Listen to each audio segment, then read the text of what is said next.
Gita, this is a book that was written about you, Yes. and it's in and German. I didn't know it was being written until later, much later. I met this lady, I tell you the story. There was a point, I don't know dates, don't ask me, at which a German art photographer came to Amcha, where I worked.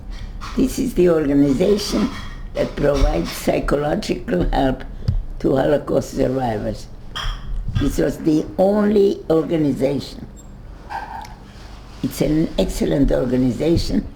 It still exists. It started in 1987. So how much is it now? It's 34 years old. And really did a great job. Today they have 14, at least 14 that I know of, 14 branches. And it saw thousands and thousands of Holocaust survivors. And you work there. And I worked 28 years. I was on their payroll. But you, as a psychologist. As a psychologist, psychotherapist, and I worked individual therapy and group therapy and family therapy. And I traveled to Germany, and I traveled to Turkey, and I traveled to America via Amcha. And I'm still Amcha. And I got this, I think I got this Medal of Honor from the German president also because of my work with Holocaust survivors, while I am also a Holocaust survivor. Because it's not a very common thing. It's very unusual. And I'm going to just show, this is a picture with you and the German president. Let me see. I forgot that I have such a picture. Yes.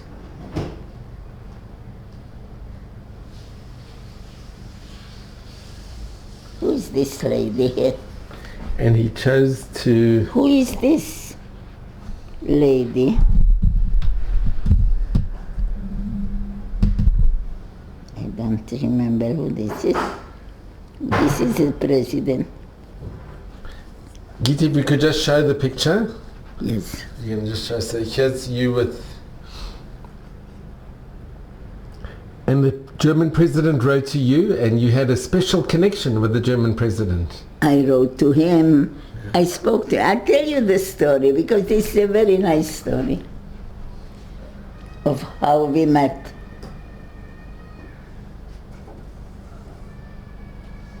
And this is... What do you have here?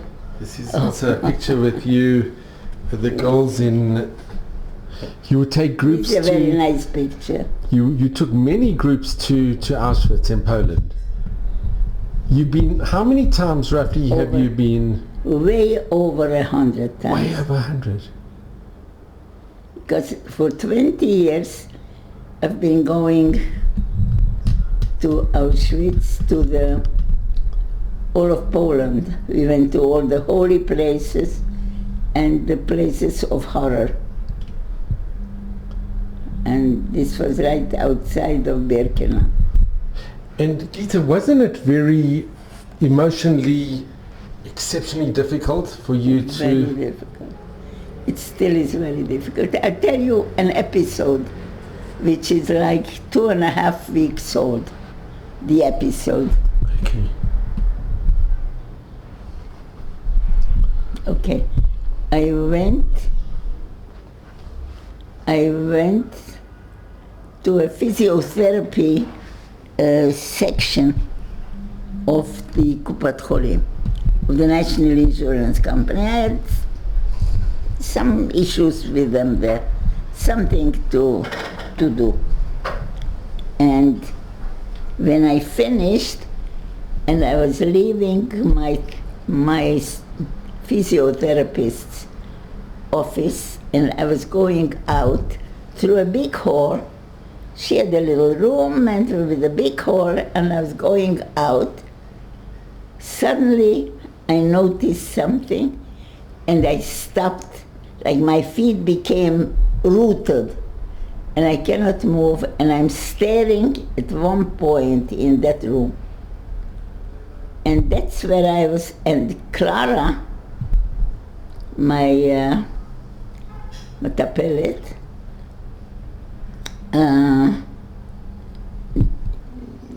was delayed. Maybe she was talking to my therapist, and then she came 5 minutes later and sees me standing and staring at one place, like shocked. And she said, "What are you doing here? Why don't you go out? Why didn't you go out?" I said, "You see that thing hanging there? It was a skeleton, a replica of a skeleton hanging on a string from the ceiling." I said, "You see that thing? This is how my father looked when they were bringing him back to be killed in the gas chambers. After 5 months of working in the coal mines." And this is how I have to remember my father. And this is about close to 80 years ago that the thing happened. And I am so shocked that I saw it now, because this is how men looked. Somebody who saw him the last time when they were brought back to Auschwitz from the coal mines to be buried in the gas, to be killed in the gas chambers, he stopped a woman on the other side of a fence, of an electrified fence that separated him from the sea camp where I was for 5 months, where we were for 5 months. And he said he saw women walking there, and he said, "Would you come over and talk to me?" And she came over and she stood on one side of the electrified fence, and the man, my father, was on the other side of the fence. And he said to her, "Could you please tell me whether there were any women from Host left in the sea camp?" And this was the sea camp. That's where I was. The same day I was there, and I was taken to a work camp, labor camp. And my mother was also there in the sea camp, and she came with us until the showers. We were given showers, 200 women, young women, and my mother sneaked in, and she was with us. And so we were marched to the showers. We were given a shower. We were naked, and we were sent to the next room after the shower to sit down to dry up, because they didn't have towels for us. So we sat, all of us, from age 15 to age 32. But the few women who sneaked in, like my mother, were older. My mother was 47 years old. And while they sent us to the next room from the shower, and we were supposed to sit down in this big empty room. It was called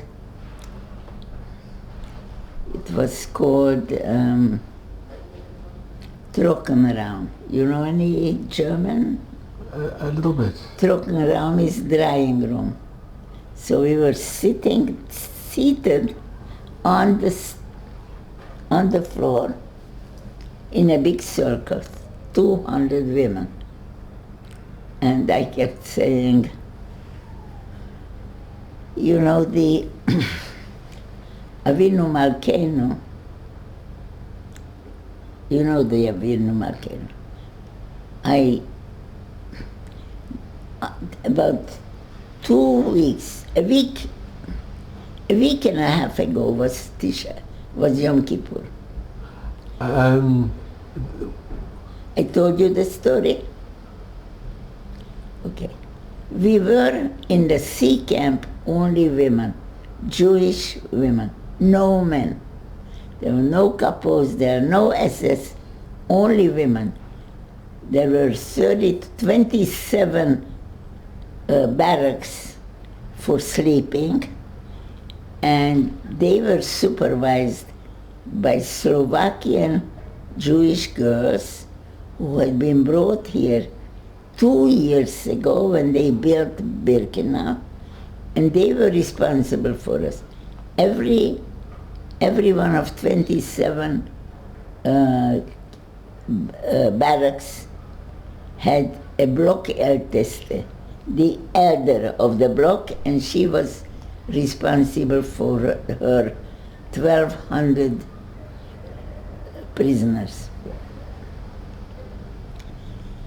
So we didn't have any men, but every morning on a weekday, not a Sunday, about maybe 50 or maybe less, fewer men came in the striped uniforms, Jewish prisoners, and they came in to do the repairs. There were 30,000 women in that one camp. 30,000 women. Hust, a big city, not big city, but we had 3 big synagogues and about 7, 8 churches of different kinds. And we had schools, and we had factories, and we had stores, and we had everything. There were 20,000 people. Here there are 30,000 people in barracks, and they have a piece of bread once a day for the food. And 15,000 women had one toilet. It wasn't one toilet, it was a barrack like every barrack, but it had 3-4 lines of toilets where they had holes. For 30,000 people, two barracks of toilets, 2 barracks of a washroom, where they had 5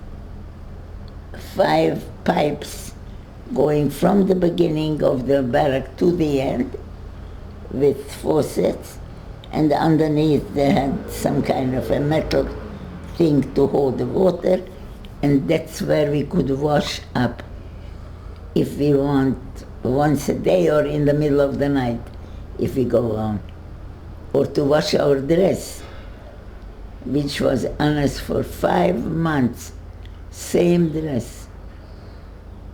We wanted to wash it, we went in the night, cold water, no soap, just rinse it and then put it on wet, because we didn't have another one to change. Gita, you were always hungry? That's not an expression. But Starving. Of course. Sure. With one piece of bread. Of course, always hungry. At the optimal, at the most hungry part, toward the end, when we felt we were going to die of hunger, we went to the garbage of the kitchen and took out potato peels to eat them. I'll tell you a little story of this. They took me all the girls who worked in the factory, who were the 200 girls, worked, but we didn't have a work in factory we didn't work in Auschwitz. No work, only twice a day they had roll call, they had to count us. So twice a day we stood in roll call, like in rows of 5, and the SS came and they walked along the rows and counted the rows, and they knew that 5 times that if this room had a count of 1,200, there were 1,200 women in one place. It's okay. And then when they reached the top of the line, they came back with their backs. No, they didn't turn around and walked away. They came back with their backs and looked at the girls' faces, every girl's face, and whoever didn't meet with their approval put them out and took them to their death. Twice a day. My mother was 47 years old. Twice a day for 5 months, she went through this kind of observation, and plus selections of other kinds. Every time she was at the risk of losing her life. And you know what? Not once in the 5 months of Zelappel, of the roll call, did anybody notice that my mother was more than twice my age. She did not belong to Auschwitz because all the mothers, all the people her age had been taken with the first selection the day we arrived. And she stayed for 5 months, and the SS did not catch her. Where young 18-year-old and 20-year-old girls were picked out to be taken to their death. It's a miracle. This is a miracle. My mother is the live miracle of God's power. Really. Live miracle. She is a testimony, was the testimony of God's goodness. And when they took her away from us, that was when we were sitting naked in that room. Remember I told you? And I was saying, one girl that day was Yom Kippur. On Yom Kippur, the men came to work. I told you, in the striped dresses. And when they came in, they always gave somebody a piece of bread. They brought the piece. They had access to stuff. They brought a scarf because we didn't have hair and it looked horrible. Or they gave us, they brought something. They saw, not somebody specific, somebody who passed by, and they gave her. So on Yom Kippur, they gave one girl in our barrack a machzor of Yom Kippur. And the girl, when we came in to be Blocksperre, to be in curfew, in the evening, lock the door, we had all to be in their barracks, in their dargashim, in the beds. And she said, I got a Mahzor of Yom Kippur, and I'm going to read it to you tonight. And she stood up on something so that she could be close to the girls on top and on the bottom. And she started chanting the Kol Nidre. And we did not say Kol Nidre like we say today. Brooks classical Kol Nidre, na na na na na na na. That wasn't yet in style. But today everybody sings it that way. But at that time they chanted it every Bat Tfilah, every chazan had his own style. Okay? So she read it. I told you there were 1,200 people in the barrack. All 1,200 people, girls, opened their mouth and cried and cried and cried. And there were not 100% of people who know about God. For sure not. We didn't know much because we didn't learn, but we knew there was God, of course, and we knew how to daven, but we didn't understand what we are davening, and so if we cried because we knew that my father and mother went to shul, we couldn't go in. Kids weren't let go into the shul, but everybody cried. People who never heard of God, everybody cried. It was okay. So that was that day, and I went over, and I remembered from davening, from Yom Kippur davening, I remembered the Avinu Malkeinu. Did she also do Avinu Malkeinu that night? So I said to the girl, could you lend me? I knew that this Mahzor was translated, was with the translation. I don't know whether it was Hungarian or German. I could read both. And she lent it to me. I said, I'll give it back to you in a minute. And I went through the Avinu Malkeinu because I remembered that even though we didn't understand it, we knew that this was something very important. And I went through it in translation. And I found something that I can hold on to, a text that I can remember, that I can learn to retain it. And this will be, when I need to beg God, I should have something. And I found תהא השעה הזאת שעת רחמים, בית רצון מלפניך. And you know it. It's with the mercy. השעה הזאת, it has that's part of the story, and I borrowed it and I learned it by heart.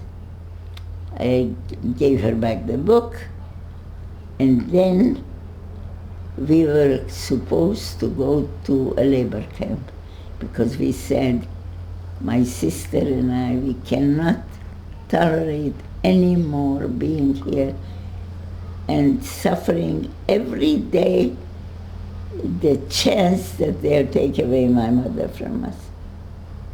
It's true that no one else, very few of our friends had their mother left because they were taken right away. But thank God, God let her be with us. She sneaked in. And and my mother was with us when we sat in that circle, naked, naked. And I kept saying, Baruch Hashem, God is still with us. Avinu Malkeinu, Tehei השעה הזאת שעת רחמים, בית רצון מלפניך. I kept repeating it immediately like a mantra. Suddenly, 3 SS come in, go around in front of these women, pick out 8 women. My mother, my aunt, my father's sister, and other 6 women, 5 women, and a 14-year-old child of one of the ladies. They are all. This is my telephone. I wanted to tell you about this particular thing. So they took out this. These are all women who were friends of my mother's. Very fine, middle-class mothers. And so they took them out, and the mothers didn't even have a chance to turn around and say, children, may God watch over you. No goodbye. And they were taken away. And my sister and my cousin, who was a daughter of my aunt, she's very close to us, we stayed from then on together. And we said, I think I stressed it. I was 17 years old. And I said, we are not going to cry over our mothers. We're not going to talk about them. God will have to do what He has to do for us, for them. Agreed. Then they put us into a train, and they sent us to labor camp for 7 more months. And what I wanted to tell you here is that my mother would not have survived 1 week of that camp. Auschwitz was one thing, where they took and throw you into the death camp. In this labor camp, nobody died. None of the 200, whatever, plus minus, came. Nobody died. But the conditions under we lived there were so awful that my mother would not have survived 1 week there. And then we met her at home. She was at home when we came home, because she was liberated in January. We were liberated in May. 5 more months. And you didn't know? You didn't know that your Of course mother we didn't know. had survived? Of course we didn't know. Of course we didn't. But it was, when they, at one point, when I started, at one point, when we were when they invited me to Germany.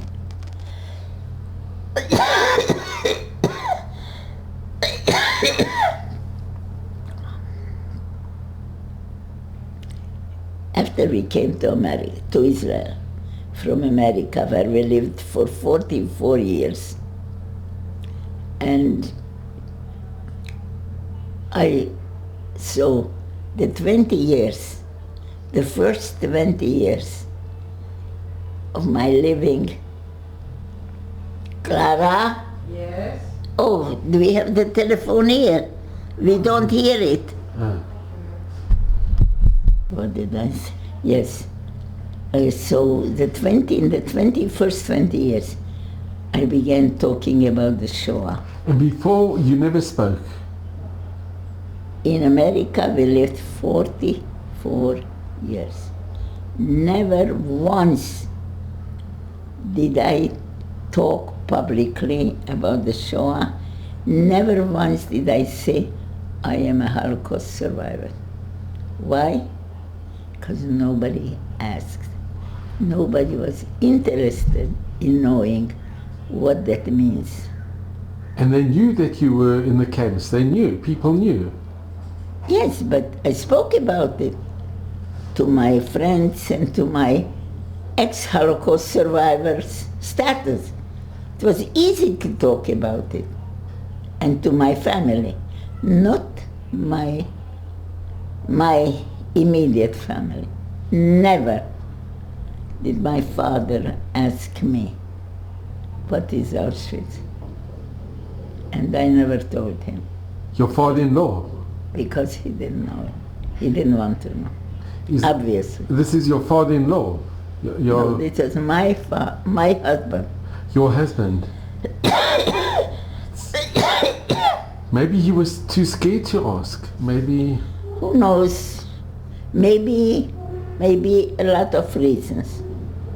I imagine he had his own Shoah, because they were in Germany, and they were living like across the street from a shul, an Orthodox shul, and they saw the Kristallnacht. What is it? It's okay. What? It's okay now. And Gita, can I ask, if your husband would have asked you, would you have told him? Why not? Did it upset you that he never asked you? He didn't. But did it upset you? Were you upset that, were you sad that he didn't ask you? Did it upset you?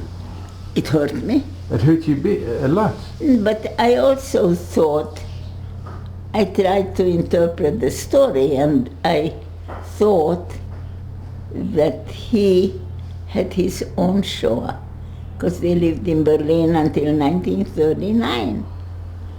And so maybe he didn't want to compete with me. He knew that Auschwitz was not Germany and then Eretz Israel in 1939. I had 6 more years, the whole Shoah, the whole war to go through until I was liberated.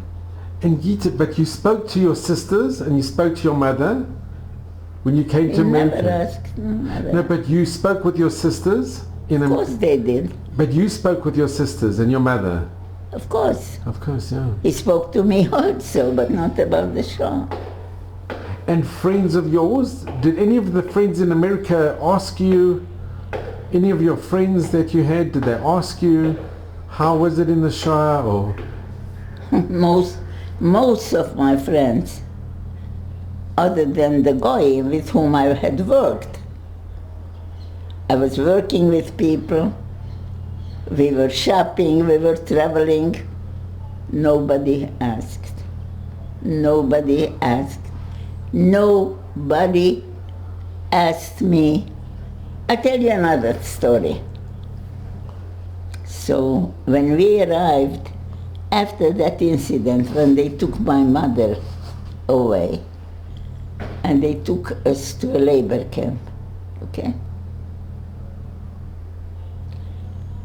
And next night, maybe the same night when we arrived, they already took half of us, almost half of us, to the factory. The camp was an hour's walk away. So we walked without anything that was warm.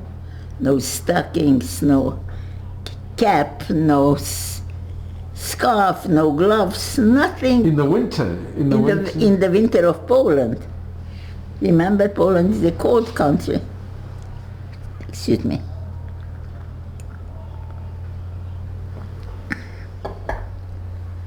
So they took us to work in a factory. And I worked on a lathe machine. Do you know a lathe? Okay. Standing up, I had to work like, here is a piece of metal and here is a form that forms that metal into a something. Standing 12 hours a day with one piece of bread in the morning, Nothing in between the 12 hours. And then you go home for another hour, and then you get home and you get some kind of soup that was made of water and, what do you call it? Some kind of esev. What do you call it? Not real vegetables. Chas v'chalila. Nothing that was like a normal vegetable. Some kind of grass. Had a little bit of salt. This is my interpretation. It was wonderful. It was hot. It had a little bit of salt, this water. But this is in addition to the piece of bread that we got. It was our nutrition, and my father's nutrition, who worked as a coal miner. Piece of bread that was like 200 grams of bread and the soup. And then they brought him back, and he looked like a skeleton. His face was black from the coals. He didn't have where to wash it.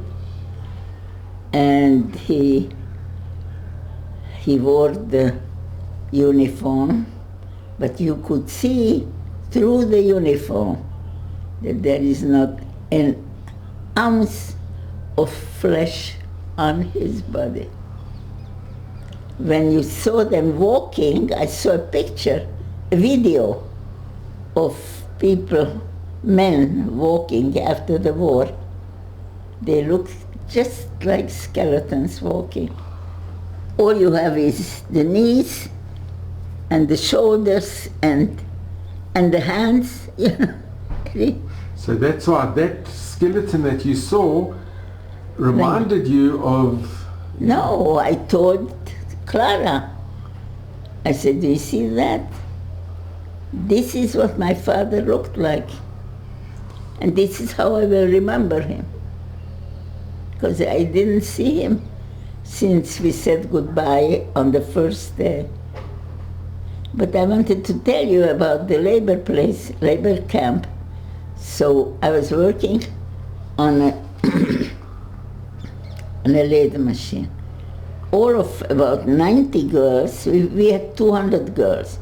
So about 90 were sent to the factory of each shift. There is a day shift and a night shift. 6 o'clock in the morning to 6 in the evening, and 6 in the evenings to 6 in the morning were working. No interruption. Nothing, no, because there was no eating. So what did we do? They didn't give us 12 hours straight. And standing up, and I was 17 years old, standing up, my feet got swollen, and it was terribly tiring to work standing up all day long.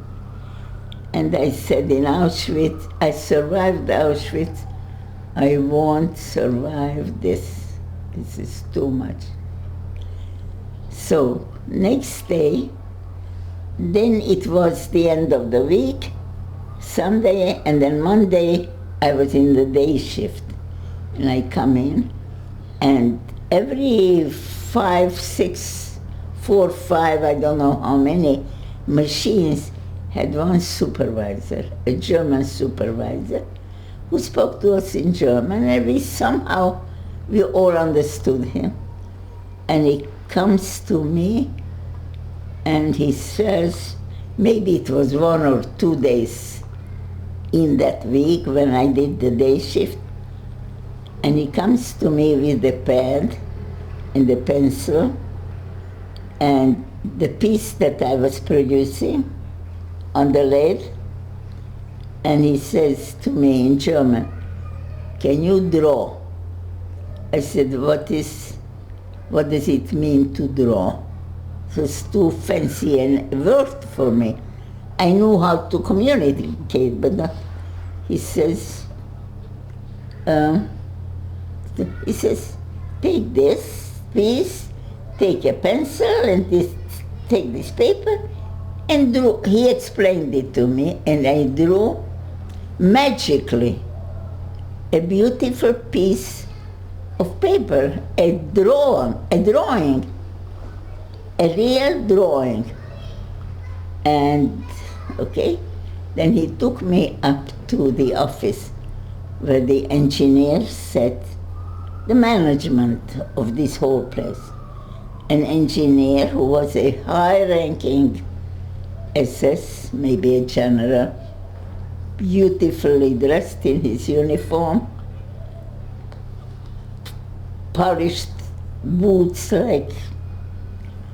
and two German girls, and he looked at it and he said accepted.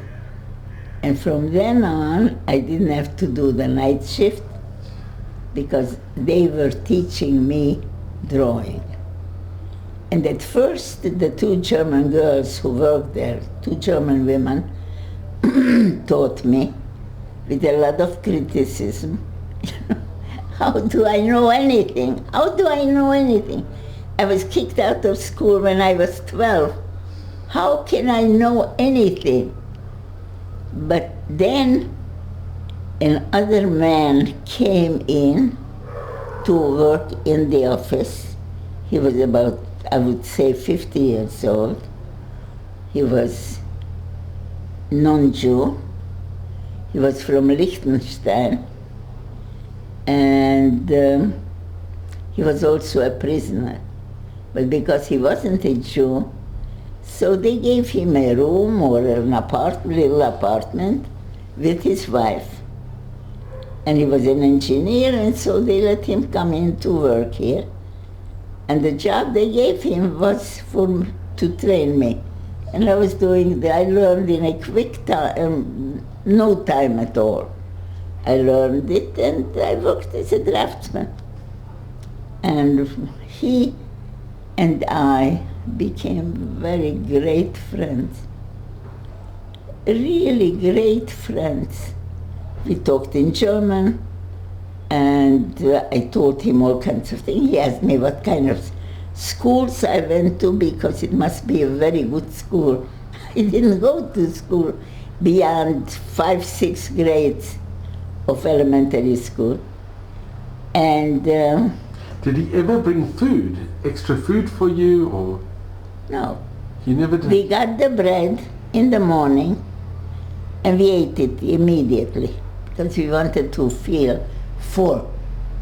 You can only feel full if you eat a chunk of bread together, not in perurim. Yeah. So we ate it, and that's what our food. But wait.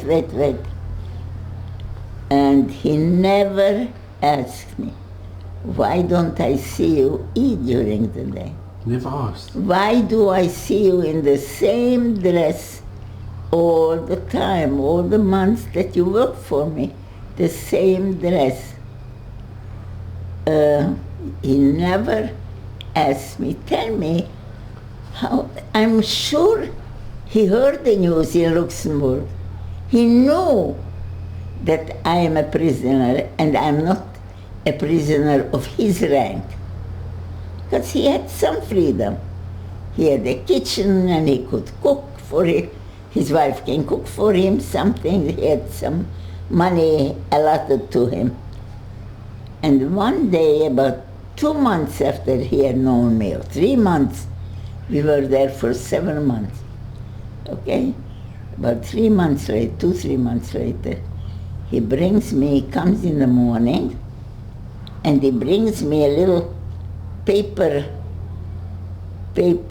bag, a little paper bag, with tiny potatoes, they sell them now here.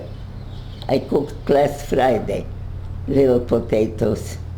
So he brings me potatoes from the shuk.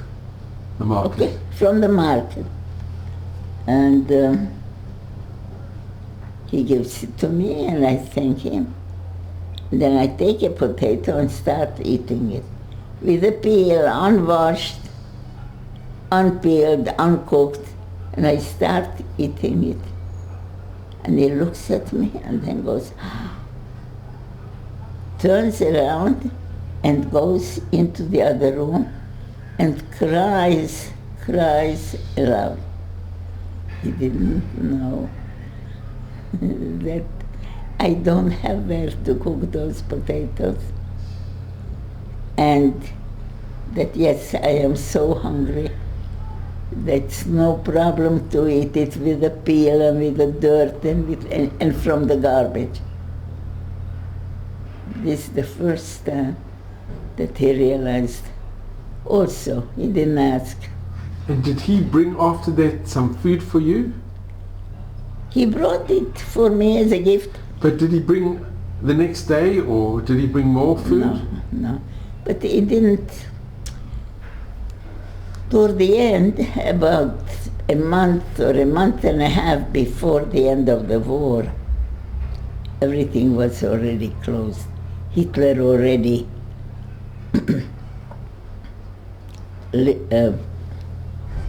surrendered. Yes, the Russian war, and he was coming down through the Ukraine to Poland, and his soldiers and everything came with him.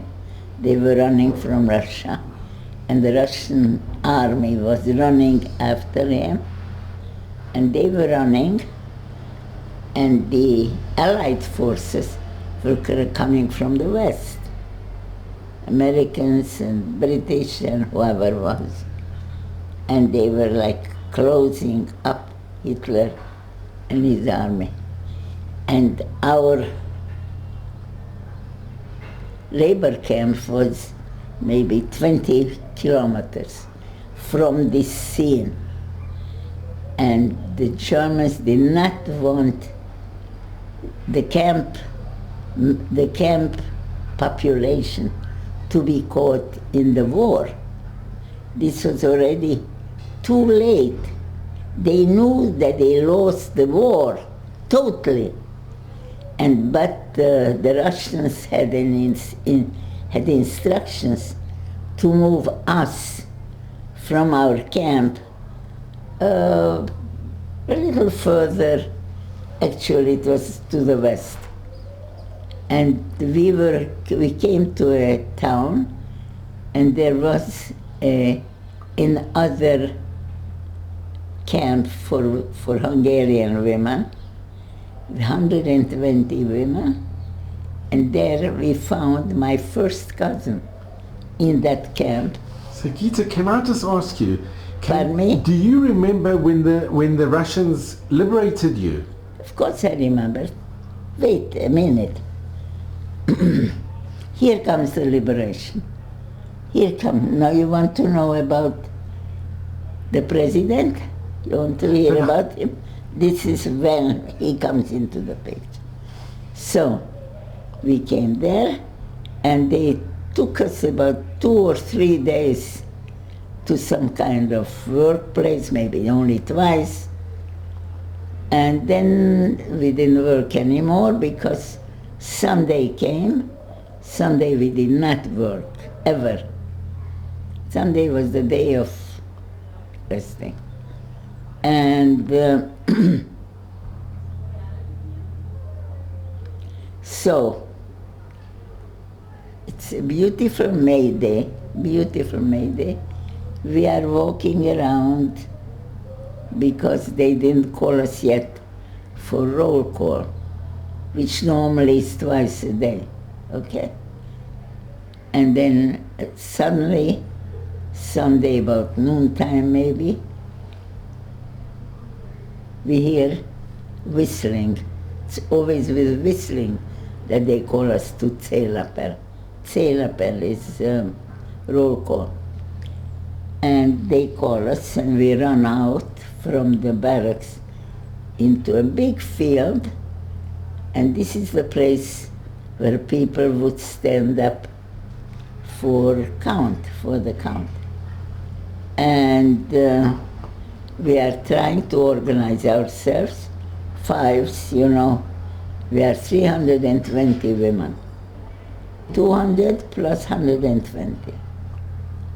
And suddenly we hear somebody call in German, "No need to line up. You stay the way you are." It was strange, but we stop and we turn all this way. There we are, 320 girls. Here, about 10 meters from us, is a whole line of SS. All our SSs in festive uniforms. And the man who called us not to line up speaks to us. This is our liberation talk. Now, come back 80 years, almost 80 years. A year and a half ago was on January the 26th, the President of Germany came here for a big celebration of what they call the International Liberation Day. Of Auschwitz. No. I think that was when Auschwitz was liberated. That was 27, after the liberation. 27th of January, the Russians arrived and liberated Auschwitz. And the Germans decided that this is an appropriate day to have the International Holocaust Liberation Day. So the Steinmeier, President Steinmeier, decided that he wants to talk to Holocaust survivors. So he came a day earlier, and they called me and said they want me to talk to him. And he asked to be talked to in German. And I'm sitting next to the president. And he said, I said, so what does he want to hear me talk about? Not bad things, not sad things, happy things. Liberation. Okay? Now, here I am with the liberation, as it was 80 years ago, 70 years ago. So, I told him, now the SS told us not to line up anymore, and he told us this story. Today is May the 8th, 1945. Today, the war was declared over.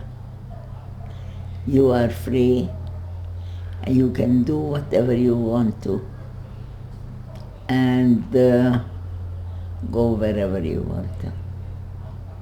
We were asked to stay with you, to guard you until the Russian army arrives.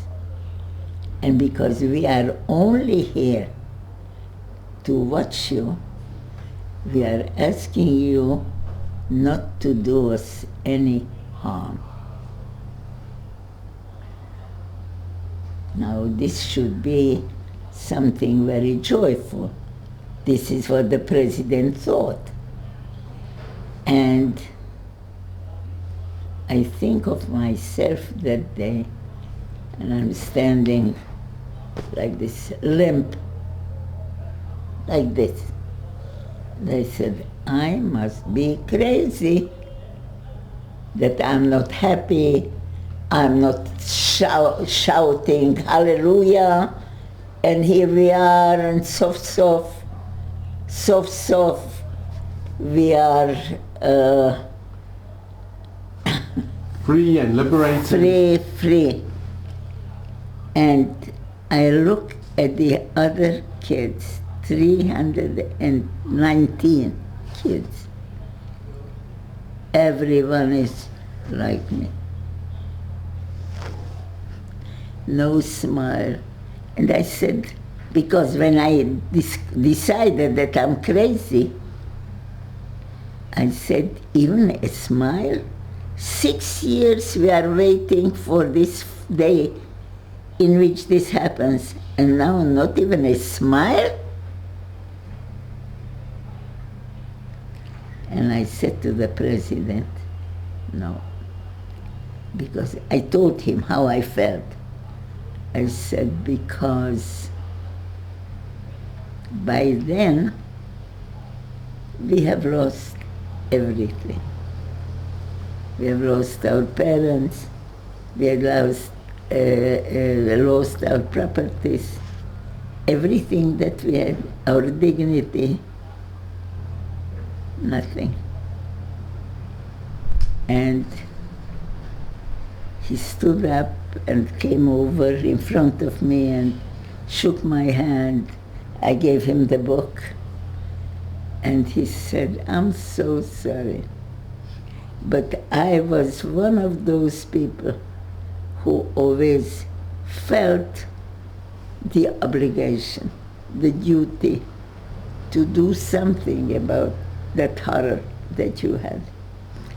A week later, then of course next day was the big tekes, the big ceremony at Yad Vashem, and we were sitting there with a whole lot of little rooms that represented the media, and from every country of Europe, and they kept asking us, the Holocaust survivors, to come and talk about all kinds of things.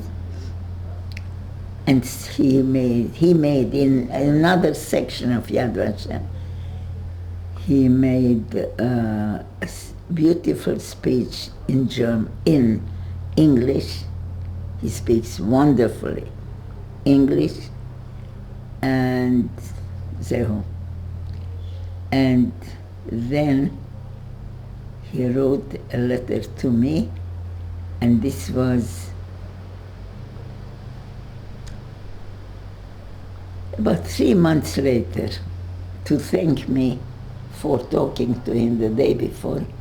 And I also wrote to him a letter about talking to him. Oh, a week later, I get a phone call from Amcha to stand next to the radio, because the president was invited to the, what is it called, the parliament, Reichstag. He was invited, and he mentioned you there. He will mention you there, and you will hear him. So I was waiting, and then they called me, now open the radio, and he mentioned my name. And he said, what I heard him say there in German was, and she said that by this time, they lost everything. Their parents and their properties and their dignity and their identity, and even their hope. I didn't use the word hope. He put it in. He put it in. And it was a very nice, and then he wrote the letter, and interestingly, I wrote the letter about the same time he wrote the letter. I waited for 3 months because I didn't know what to say to him. And he must have felt the same way. So the letters crossed each other so that his letter was not influenced by what I wrote and vice versa.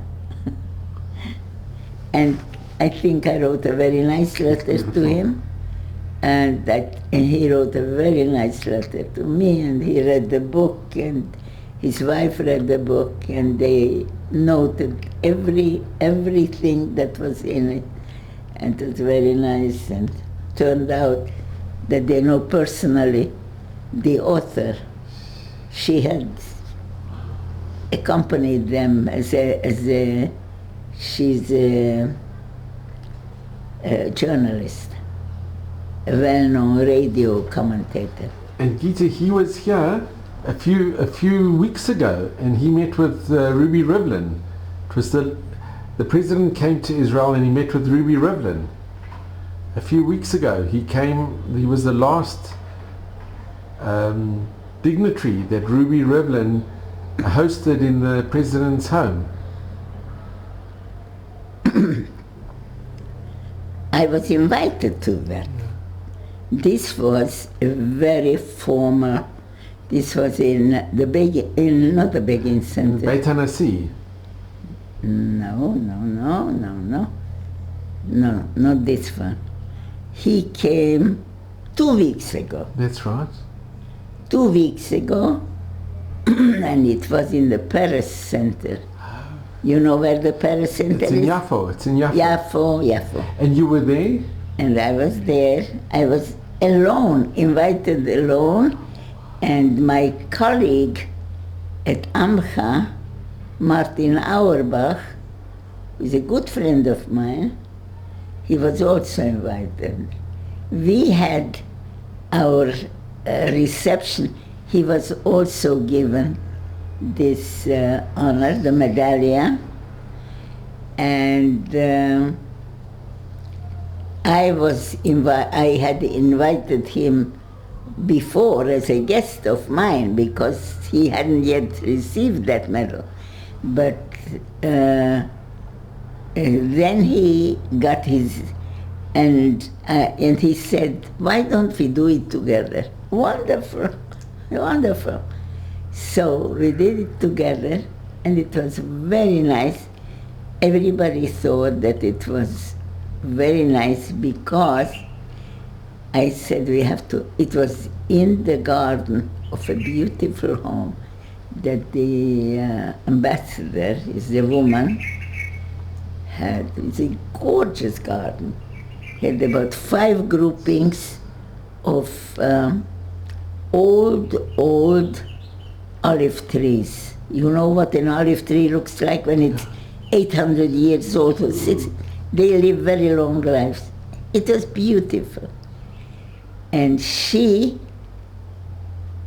I had written when I received the medal in the notification of the medal, I wrote a letter to the president thanking him because he was recommended it.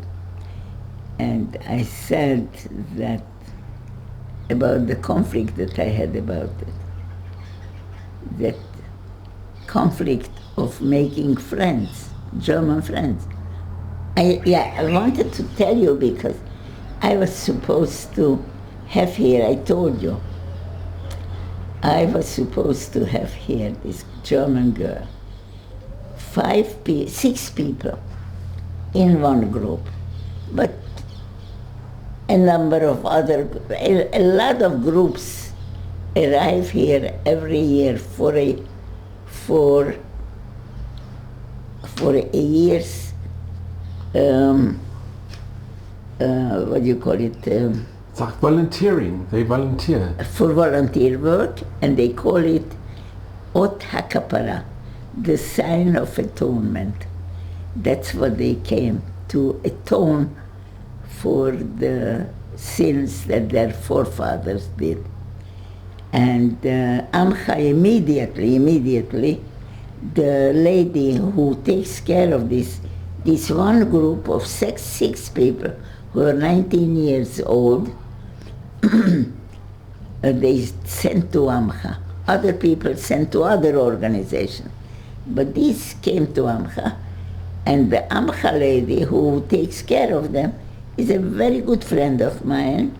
We worked together for Amcha for many years, and she calls me up, Giselle, I have a volunteer for you. And Yael heard it. Yael is my daughter. She said, you need a volunteer? You can be a volunteer to somebody else. You don't need a volunteer. I said, just forget about it. And she started coming here once a week for an hour or 2 hours. And we made a very nice relationship together. She's a very bright girl, very bright girl. She speaks Italian because she was a year in school in Italy and went to school because she wanted to learn Italian. And she speaks a beautiful English. And she's so bright. And what do they do here? First, they are given a serious volunteer job. She is in something called gun shikumi.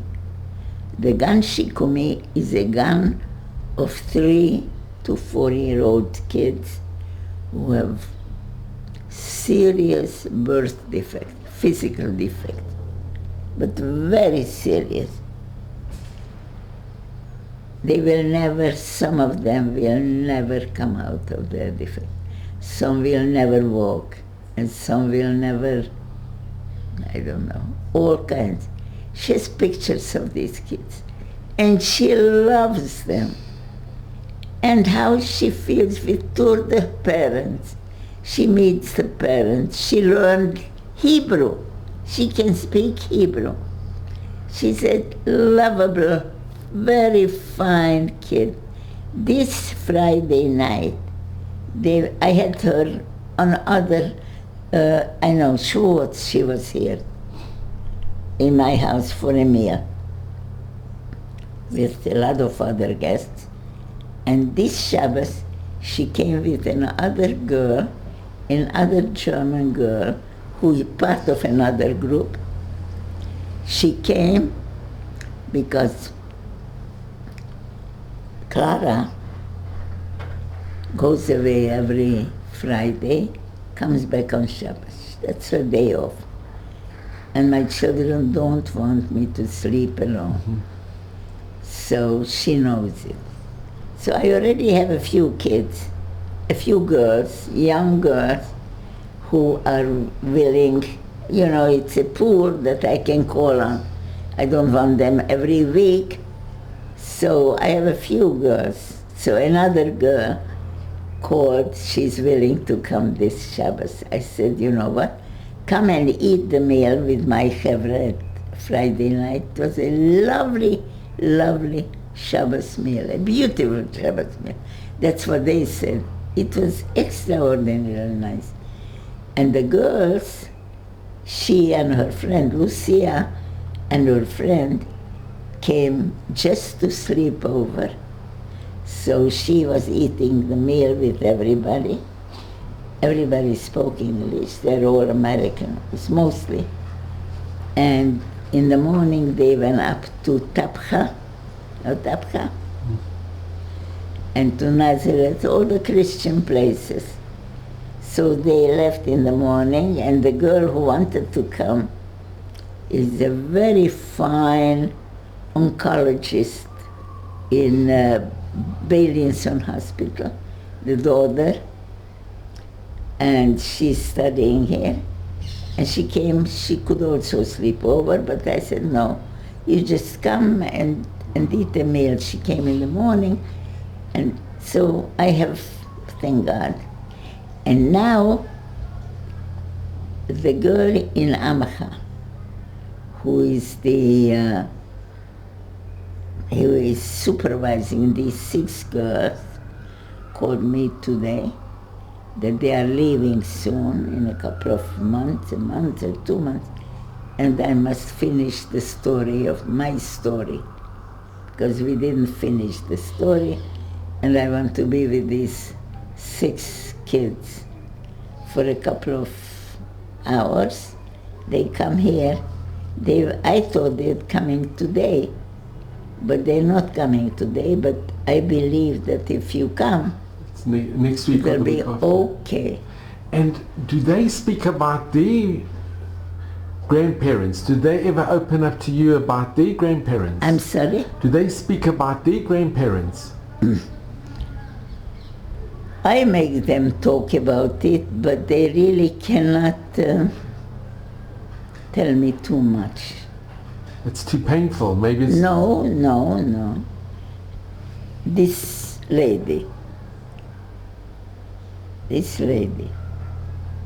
talked about, definitely, before I let her write my story, I wanted to know where she started out, because she's really a very, very exceptionally bright woman who was, for instance, a Russian correspondent to German radio. She lived in Russia, and she learned Russian. I wrote a book about Russian women. And I always ask. And some know about them. I also once entertained a group of maybe 20 German young people who were in a commune, lived in a commune. Remember communes in Germany? And they were brought, everybody comes to Amcha because they know that's where they get information about the Shoah. And so I happened to be in Amcha. I worked there. Until I worked there, but then later on they couldn't come because the corona came, so I stopped going there, and I worked from home, or I visited them. But this came in, and I spoke to them in German, and they were about in their 20s, let's say, at most in their late 20s. And some were at university, and they were developing intellectually, of course, and some worked as laborers, in a mixture of people. And when they came in, first of all, I spoke to them in Amcha for about half an hour. I said, I must go, I have patients there, but if you want to hear my story, you come in the evening, 9 o'clock. They came at 9 and they stayed till 2 o'clock at night. And it was for me a very important talk. They came in, first thing, a guy asked what the mezuzah is, because he sees it everywhere, and he didn't dare to ask. And I told him what it is, very nice. And I said, we are religious Jews, every religious home has it, and in Israel, I think everybody has a mezuzah. Okay, so, and after I spoke to them, he was the first one. I asked, so what's the comment, what are the questions? He said, you said that you were religious people. How can you still believe? And I told him. I talked to him as I talked to lehavdil, Jewish non-religious kids. I cannot imagine the Shoah not being a matter of God. He organized it, and he saw it, and he does everything that is good, but not immediately. We don't know when it's going to happen, but all is for the good. But and I quoted to them the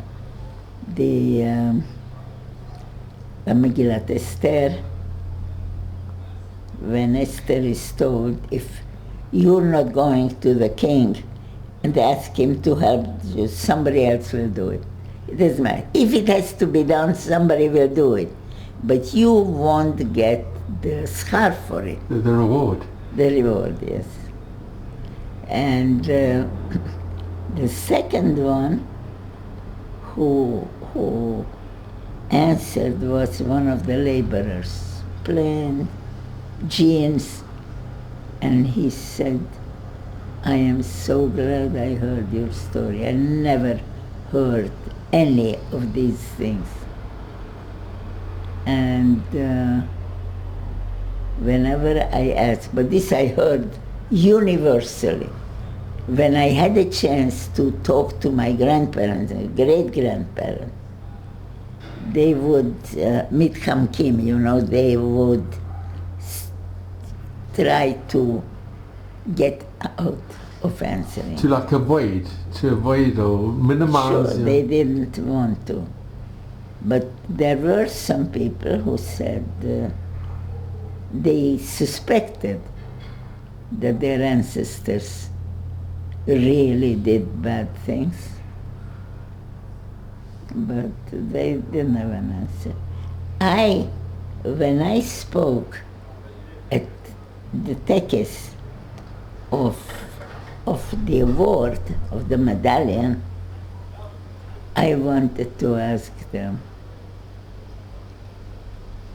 did the whole nation followed Hitler? Every housewife, everybody had to follow him. Now, let me ask you, did every person, any one of the German nation, did he ever saw a Jew who looked like the one depicted by Hitler in the Stürmer? Another question. Did you ever meet a person, not only a Jewish person, a person who did anything to deserve the kind of fate that Hitler subjected us for? Did you ever see anyone who did something so horrible as to deserve the kind of fate that Hitler put onto us? The latest thing that I heard this week, I don't know who said it, and I don't know where it comes from, but somebody said it in my presence, that Hitler didn't allow to call the Jews as a minority. Can you imagine? We were the classic minority everywhere. The classic minority. Why doesn't he let us be called the minority? Because we had power, much more power than the majority has. True, because we were bright and we were learned and we were charutzim, what? Was it pioneers? We did a lot of... Pioneers. We were people who were working and thriving to get ahead in the world and with the world and for the world. We are not the character of a minority. Who was a minority? Who is a minority? Today, I don't think Israel has a minority or calls anybody a minority. Yes, we are a group, we are a nation which is made up of small groups from different countries. Some are more developed and others are less developed and more primitive. But we are not minorities. We have all equal rights. Whatever our intelligence and their training permits them will be done. And if not in this generation, in 3 generations, when their kids come out of the army and marry and go to college, and It's happening, yeah. It's happening. It will happen. I'm very happy about that. Do any of the German volunteers or who come and visit you, do they ever ask you for forgiveness, if you could forgive? I am telling you, I didn't tell you this. The president, when he shook my hand and he saw me being so unhappy that when I told the story, I mean, you can feel that I'm living it over now. And he says, I'm so sorry. But I was one of those who felt all along the Verpflichtung. You want to check the word in the... Verpflichtung is, you know how to do it? No. Verpflichtung is like obligation, duty. Yeah. That he felt this duty, this deep debt to the Jewish people. And you know, Gita, what's very interesting is he knew that Ruby Rivlin was leaving office. Of course. And he was the last dignitary to be accepted. It was about that time. It was about that time that Herzog has. To me, when I heard it in the middle of the night, when I heard the swearing-in ceremony in the Knesset, and it made me so proud. It was very special. It made me so happy that a person like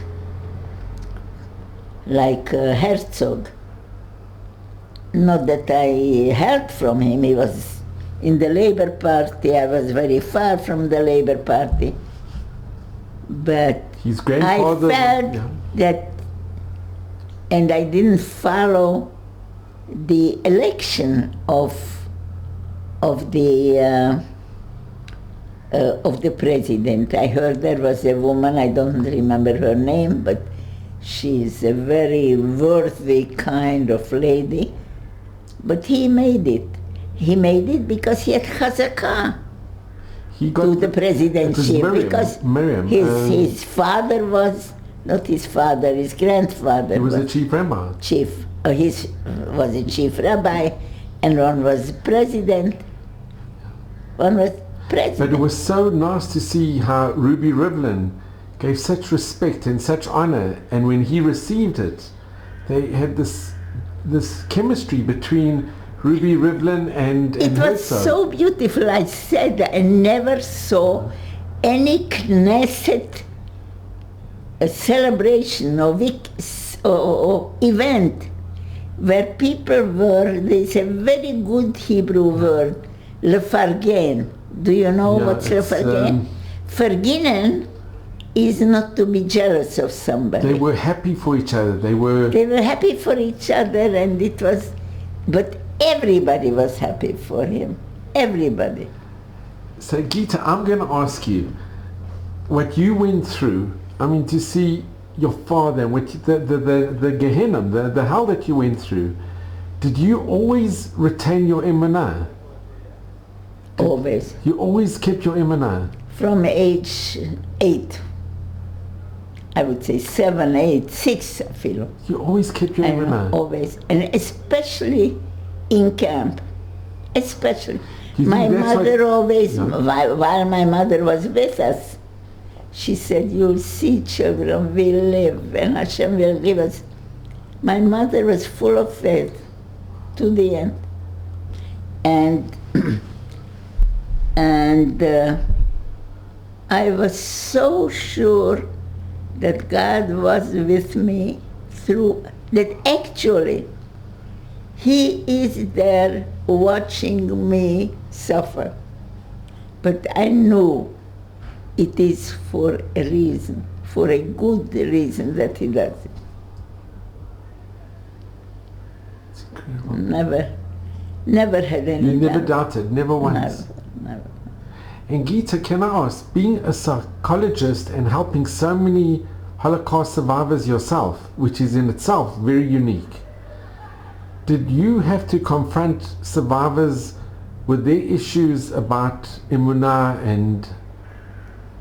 Yes, but as a psychologist, I cannot be a missionary for being somebody more religious. No. But I could not do that. I am not allowed to do that. But of course, I told them what my attitude toward God is. And to the end, I had people who were a woman whose mother was religious. They had a Hungarian woman. She was in Auschwitz also. And she married a Iraqi person who comes from a religious home. And he was the only one in the family, his family, who was not religious. She didn't have any, yes, she had some siblings. I think it's a brother or a younger brother, but he didn't survive. And she never believed in God. She didn't have it intellectually. I think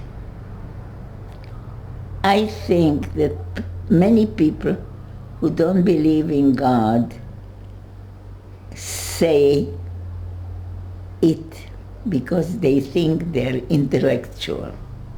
And logically, of course, you cannot explain any religion, especially not Jewish religion. No, I don't know whether especially not, but certainly you cannot, any God image you cannot explain logically. But you read a Rambam, or I get so this week on Tisha B'Av, I heard somebody from Matan, you know about Matan.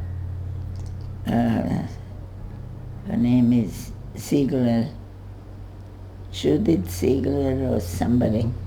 Beautiful, beautiful, beautiful lecture on Tisha B'Av. It was so nice.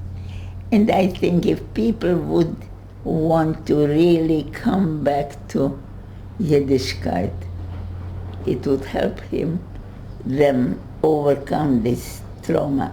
I don't know, you can overcome the trauma of the Holocaust. You cannot overcome this. You will always feel it. Because it was so horrendous. It was so cruel. Incredibly cruel. I told you about the story when I was in Germany the first time. And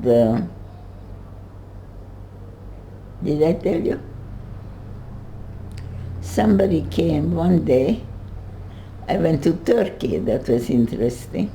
Spoke to the, what's that city in Turkey? Is Istanbul. Istanbul, of course. There's a big Jewish community, and I was invited, and I talked to them a few times. I was there almost a week. Very, very good. But then I was invited to Germany. And a woman came from Germany to my house, and she talked to me over and over and over again. They wanted me to come. Who wanted me to come? It was an organization which is called EVZ. E, V, V is V. It's pronounced F. Like Vogel is a bird. It's written Vogel. Vogel. F. V. And Z is a Z. And E is Erinnerung, remembrance. And V is Verpflichtung. Verpflichtung is that, the obligation. and Zukunft is future. This organization was created by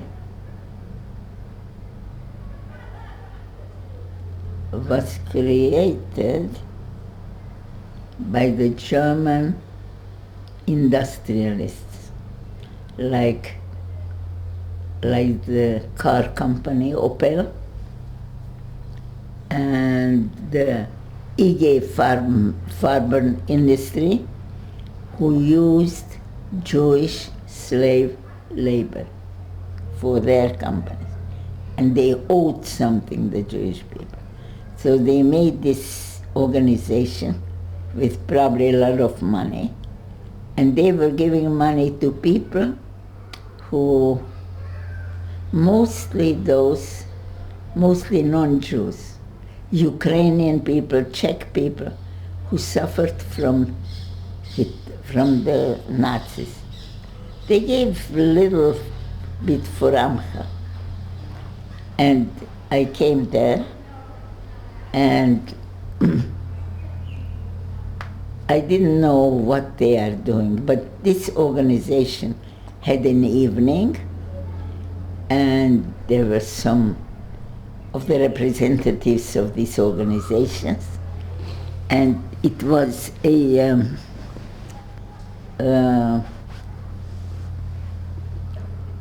panel that I was in.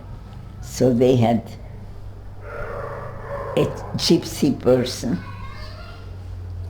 and then they had a German person who was doing the administrative work for this organization. He was a German. And I was there next. In the middle is the mediator. And the mediator is a man called Raphael Seligman. And he's a journalist, Jewish, who publishes a Jewish newspaper. And it's sent all over Europe, because there are whoever are Jews, and they all speak English probably, and this is a German language newspaper. He's a very bright individual. I figured out, but I'm not sure whether it's so, but I figured out that they had lived in Germany before the war, and then they managed to escape to Israel. And there he probably learned, I imagine that the family must have been religious, because he speaks Hebrew, and he speaks Yiddish, and I'm sure he knows Torah, you know. And so he's in the middle, he's the mediator, and then I sit, and next to me sat a judge who was from a noble home. His name is from Renesse, who is a relatively young person. He was 51, and he's a judge, a German judge who joined immediately the Wiedergutmachung, the Pitzuim organization, and he was very disappointed from this organization.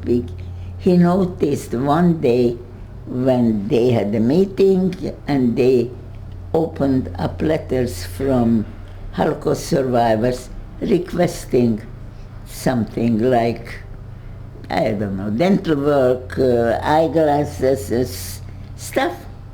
And the people receive it, open the letter, read it, tear it up and throw it into the gun. He says, why? It's coming to them. Why don't you at least read it? They kicked him out of there. They didn't want him there. But anyway, and then I spoke. And when I came to speak, I was the last one. And this Dr. Seligman said, not for naught did I choose her to be the last speaker. Now, in the 2-3 days that I had been there, and we were in the same circles, he never spoke a word to me. He didn't know anything about me. Maybe he read in the... I don't believe at that time I was online somewhere. Today I am, but at that time sure not. But he knew. And what I did was I said to them, I came here, they sent me here, but I really don't know why I came here. What I came to tell you, I thought maybe they wanted me to ask you for something. We need plenty of things that we need, the Holocaust community needs, but I did not come to ask for anything. All I came to ask is why our handlers, the people who handled us, the SS, never looked at our faces and saw in us human beings. I said, when we were in Auschwitz, I could even understand it because we didn't look like human beings. They cut our hair and they gave us a rag to wear which never fitted, and we didn't look like human beings. We looked like vermin that we can go like this. And even the name, they Not everybody. I know, but they didn't want people to have names. Yes. But I was just talking. 50 years later, when I again talked about this issue, my two daughters, who are very bright, got together and come back to me and says, Ima, what are you making of the dehumanization a personal issue? The whole basis of Hitler's ideology is based on the dehumanization principle. That's why I asked the question. Did the people who follow Hitler, did they really think that we are not human? Did they ever see a person, a Jewish person, who doesn't look like a human being? Or he did something so extraordinarily horrible that he deserved the kind of behavior that he used against us? It's true. That's what it is. The dehumanization. And how did they answer? And then I said to them, okay, these were the questions, okay? It was a rhetorical question. I didn't expect an answer. I said, can I tell a story?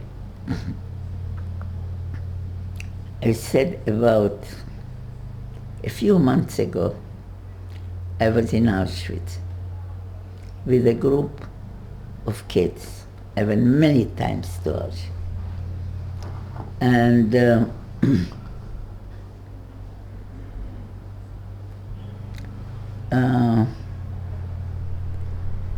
one day, it was a Friday morning, we went to Auschwitz, to the Auschwitz Museum with a group. And we were in the, have you been there? Do you know the 4 barracks in Auschwitz? Okay. So we were in one of the rooms where they had the valises and the eyeglasses, about a million glass frames, and maybe the replica of the gas chamber, all those holy places, things.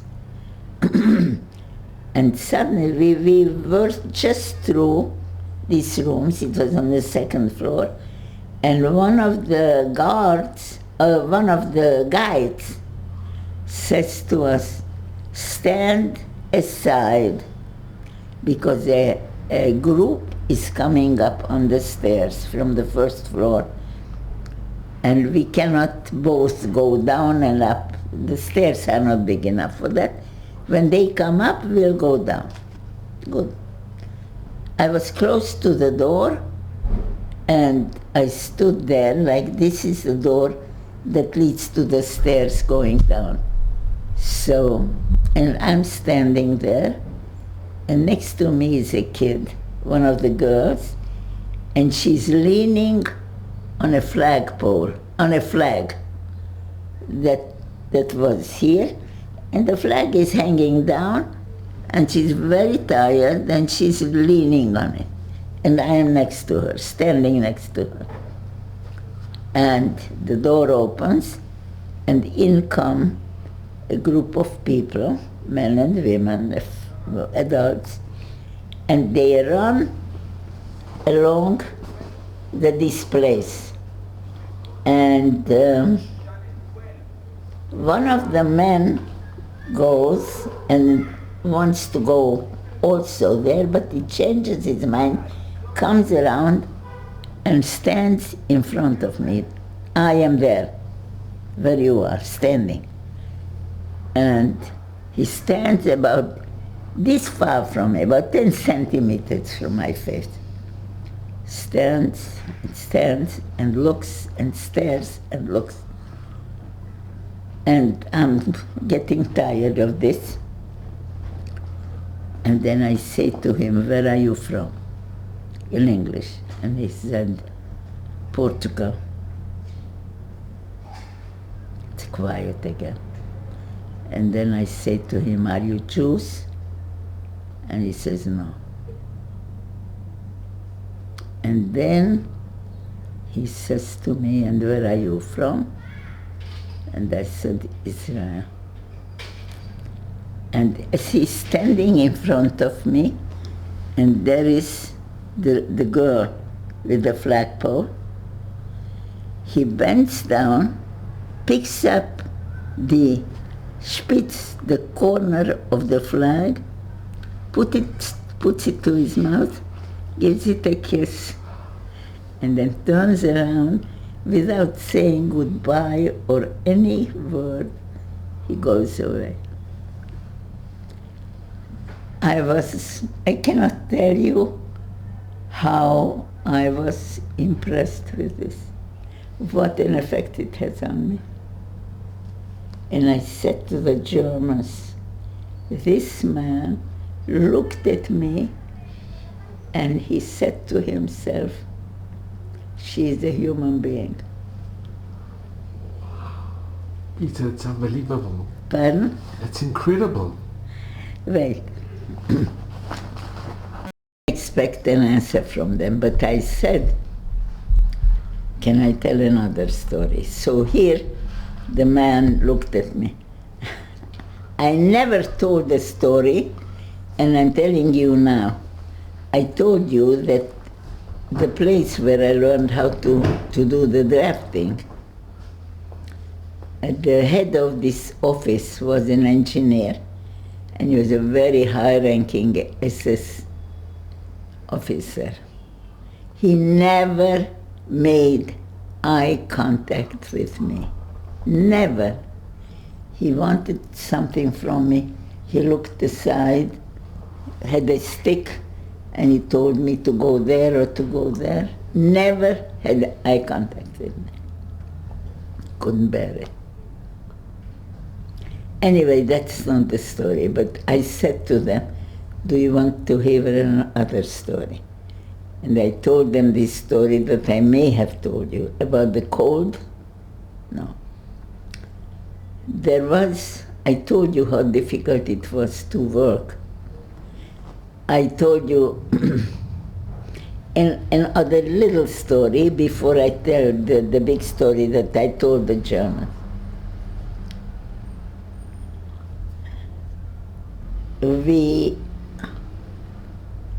I told you that we started working at 6 and ended at 6, and then stood in line and went back to the camp. And the night shift came exactly at 6 o'clock, arrived here, and they had to start at 6 o'clock.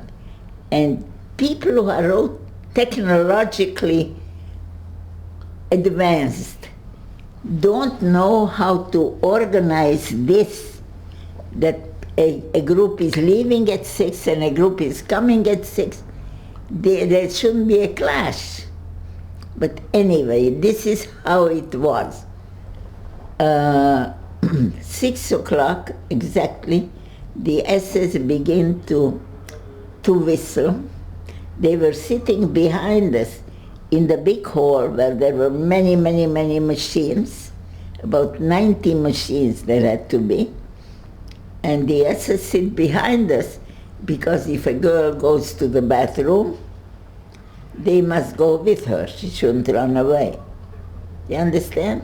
They must watch out for us. And they must be there to tell us it's time to stop working, time to start working. So, one time in the evening at 6 o'clock, we hear whistling and Cycowycz, screaming. Quickly, go get your coats. The coats were like a half on a mezzanine. So this is the big ulam, a huge hall, and over there, if you go there, and there are a staircase about maybe as wide as that sofa over there, a few, maybe 15 steps, and that leads to a mezzanine where there's a room with hooks, and that's where we put our coats. And now we have to get our coats so that the next group can get here and hang their coats so that they start at 6. Everything has to be done at 6 o'clock. You understand the chokhmah? And the SS yells, schnell, schnell, schnell, maher, maher, maher, run, run, run, and they are after us, and we are running like crazy, and we fill up the steps, and the top of the steps on the floor where the coats are, stand an SS like this, standing up, and the girls reach up to her. They are up to the last step, right? The steps are full of us. And she stands there and she says, animals! And pushes us down. Down, back. Okay, that's another story. That's just sadistic. It was so evil. Absolutely sadistic. I never thought of this word. Absolutely sadistic. Okay, so the last story. We decided when we came home, first of all, it take us when we were liberated, we were almost like 2 kilometers from Bohemia, which was part of Czechia. And we had to come home through all of Slovakia and Carpathorus. And there are no trains, there's no buses, there's nothing. We walked 600 kilometers until we reached the border of Carpathorus, where Hust was, my town. And if you ask me, I don't know where I put my head down every night. It was 2 weeks that we walked. We didn't have decent shoes. We didn't have anything in our hands. We didn't have money, we didn't have food, we didn't have money, we didn't have, I don't know who gave us food, or where we went to a bathroom. Just walked with thousands of other people who came over to us, men who may have wanted to come to the east of the place where we were liberated, or west, to Holland or to Germany or to France or to the western part or the eastern part. We were all there, the men in their striped uniforms. Many men came over to us and asked, maybe you met my mother or my sister? Did you meet somebody by this name or that name? Of course not. Very difficult trip. But it took us almost 2 weeks to make a decision to go home, because we didn't see really any logical point why we should go home. Okay, but we went because we hated to go back to the Goyim, because they were impossible to us. They lived with us. They worked for us. They shopped in our house. We used their labor, their work. We had a good, decent relationship with them. No, since things became bad for Jews, they didn't come close to us. They didn't say a word. When the Germans came in, no one ever of those people whom we knew personally came over and said, Mrs. Friedman, I'm so sorry that you're going through this. No one. And they saw you being deported? And after, of course, at the time when we were going to the train, from the ghetto to the train, to be taken to Auschwitz, we were going through a street where there was a ghetto before here. There was a ghetto on the side of the street. I turned my head there. Windows, houses are not very tall, and you can see in the windows people are walking back and forth. People are there. They came to empty, to loot the house. While we were there, my house was looted 2 days after we got into the ghetto. My sister went from the ghetto. It was possible to leave the ghetto. It wasn't hermetically sealed. She wanted to see the house. And she goes home in front of the house, and there is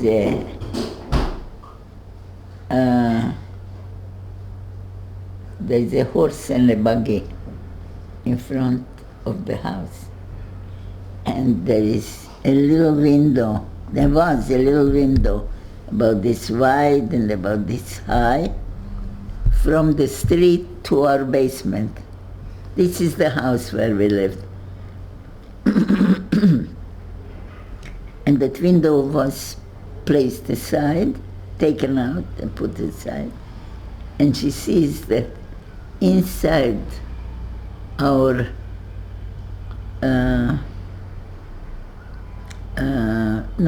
what do you call it? What's under the house? It's like a basement. A basement, yes. That's where my father's second business was. He was selling mineral water. It had to be kept cold, and the basement was always cold. That's what we used instead of refrigerators. That's where we bought the winter supply of vegetables and apples, fruits, and we kept it there. It was kept fresh. It was cool. And so my father, in the last minute, before we left for Auschwitz, we left for the ghettos, we left our home. He ran up to the second floor where our apartment was. In the middle was our store, one of the stores, 2 businesses my father had. One was in the main floor and one was in the basement. And we sold his stuff, his mineral water, to the, he sold it to the, pharmacies, because they sold it instead of, not like supplements to medication. Because medication wasn't developed like today, but we had excellent mineral waters in Europe. My father was the only person who imported those waters, and one time, and we were taken while, when the Hungarians came in, we were, one of the things was, first of all, that they kicked me out of school at age 12, because we are Jews, all the Jewish kids out. There won't be any teaching of Jewish children. That's how the teacher expressed herself. And the next thing that I usually mention when I tell linearly my story, that the second thing was that a guy came to the store, and I was there standing near my father, and this young man came and he said to my father, I would like to stay here. My father says, okay, of course. He knew. He came to take away my father's stores, okay?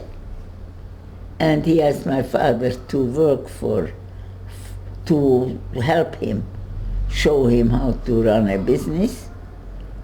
And after a couple of weeks, he said, I already learned it, fine. Came out, went home, and at that time they took every store was in the hands of Jewish people, except for maybe 3 or 4 stores that handled the food, thrift food, and clothing for the local population. It was different, no suits or anything. Okay? And they took away everybody's license, every Jewish person's license to operate a business. And a week later, and we lived very comfortably, really a middle-class existence. The storekeepers all constituted the middle class, okay? And they started taking away licenses. Every day another store, not for many days, closed up. Not many goyim wanted to go into stores. And my father said, come children, I have to tell you something. And we came. I had 2 sisters, older sisters, and my mother was there. And he said,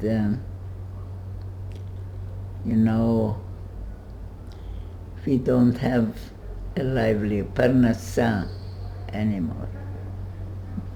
And I was 12 years old. And I understood that we won't have bread on the table. Where would we have it from? There was nothing that my father could have done there to earn money, or my mother. She wouldn't have hesitated for a moment to do any kind of work to earn a livelihood. But to me this was so scary, and it was. And then everybody lost his livelihood. So what happened to all these Jews? We had at one time 8,000 Jews. It was a nice kehillah. But this time we only had maybe 7,000, or we will have had 7,000, because they all called up, the Hungarian army called up every Jewish youngster from 18 and up. And so in a couple of years, when the Russian front, the Eastern Front, opened up, they these boys were brought up there, and they did the war work. They built the railroad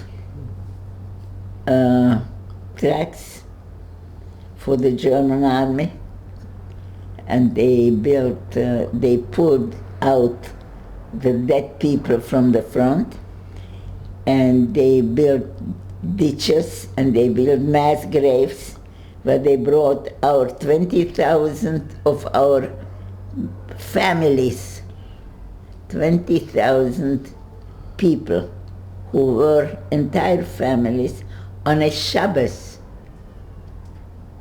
They brought them to Ukraine, which is a different country, and they shot them, they took them from the trains to the mass graves with the Jewish boys dug, and they shot all these people, 20,000 people. And there were many who were not shot to death, and they were under the bodies and could not escape. They died in them. There were maybe 2 or 3 altogether who did come out of the grave, who were strong enough, they were injured, and they weren't squeamish enough not to come through the bodies of their fathers and mothers and sisters and brothers who were dead, killed. And this was my cousin's son. He was 14 years old, and he managed to get out. He was, until there, he was in a yeshiva, yeshiva Ktana. And his grandfather was my uncle, my mother's brother. And he managed to put together a letter and send it away. I'll tell you how. That those enlisted to the slave labor under the aegis of the Hungarian army, they were in a visual distance from this this massacre, and they saw when the massacre occurred. And then these Jewish boys were allowed to move away, and they were allowed to write letters home. And so these kids, we figured out in 50 years how a kid of 14 could write a letter to his grandfather. So it was that they helped him put together a letter and got him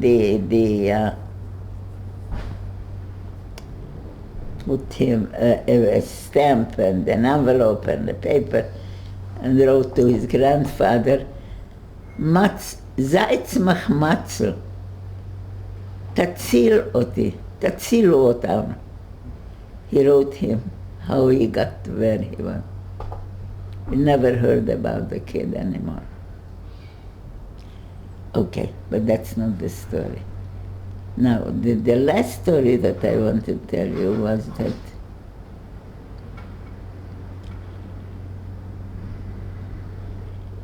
when we came home,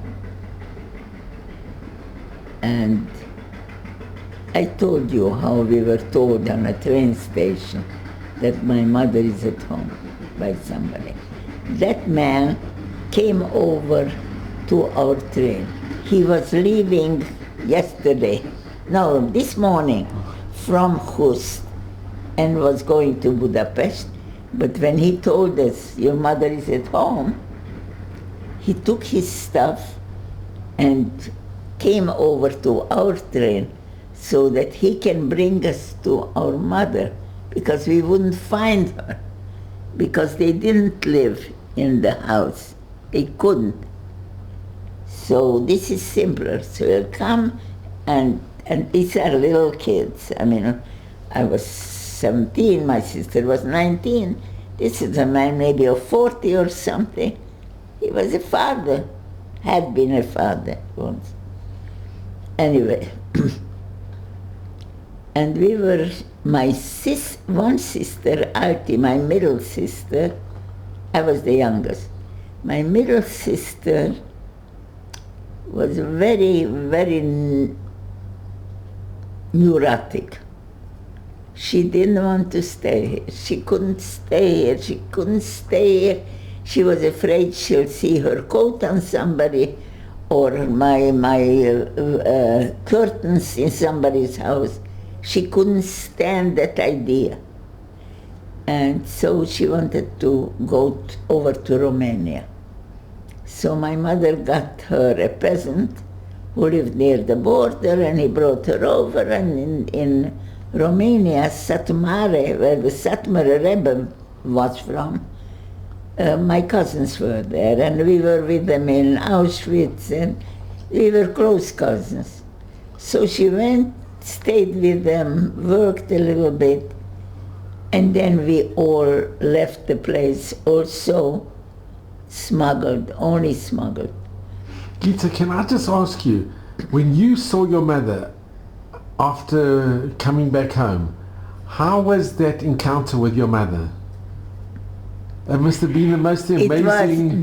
I'll tell you, this man ran ahead, found out where she was, and brought us to her. My mother was standing on a step entering into a house. I don't know whose house it was. She had a shaitel, because that was very important. She had cheeks. She was so thin when she left us. And she held in her hand, I remember the colors, a sack made from cloth. She found, I don't know what, and she sewed a bag, a cloth bag, and just full of cookies. She was waiting for us. And of course, I have long stories to tell about what happened after the war with my mother. She went through, I'll tell you, went through, I'm not going to. But Gita, when you saw your mother and your sisters saw your mother, that must be one of the most unbelievable experiences of your life. But that happened, the surprise effect happened in the train station when we heard that my mother is at home. But then when my mother told us what she had to run through, can I tell you one story that how my mother was? Okay, we thought that these 8 women whom the SS selected to be out, we thought that they'll take her to the gas chambers, because that's how it was before. But this was already at the point when Hitler already gave up on the war, and he knew he lost the war. So now everything is different. And so, yes. So we had to get the help of the peasant. I don't know, we had some money. My mother. So they took her not to the gas chambers, but they took those 8 women back to where we came from that morning. That morning all of us were in the sea lager, sea camp, okay? So they put them back there. There were still women, a lot of women. So they went back. That's all. But you didn't know this. Of course we didn't know. How could we know that? But the same afternoon, did I tell you about my father? Yes. That happened the same afternoon. This was Isru Chag, Simchat Torah. That afternoon, that day, everything happened. My mother was taken away from us. We were sent to the labor camp, and my father came back to be killed in Auschwitz. And that's when your father asked, Yes, this the- girl. Yes. Okay. So what happened then? So this young lady, she's a young woman, maybe 25 years old, 28 years old. She was from Khust. She's a relative, and she knew who my mother was. And she went straight to my mother and told her how my father looked and what did he say. Okay. A few days later, Hitler went absolutely crazy. I heard this on a Yom HaShoah when Bibi Netanyahu and what's his name? The president, Rivlin, both of them have a major speech on Yad Vashem, on Yom HaShoah. And they both spoke.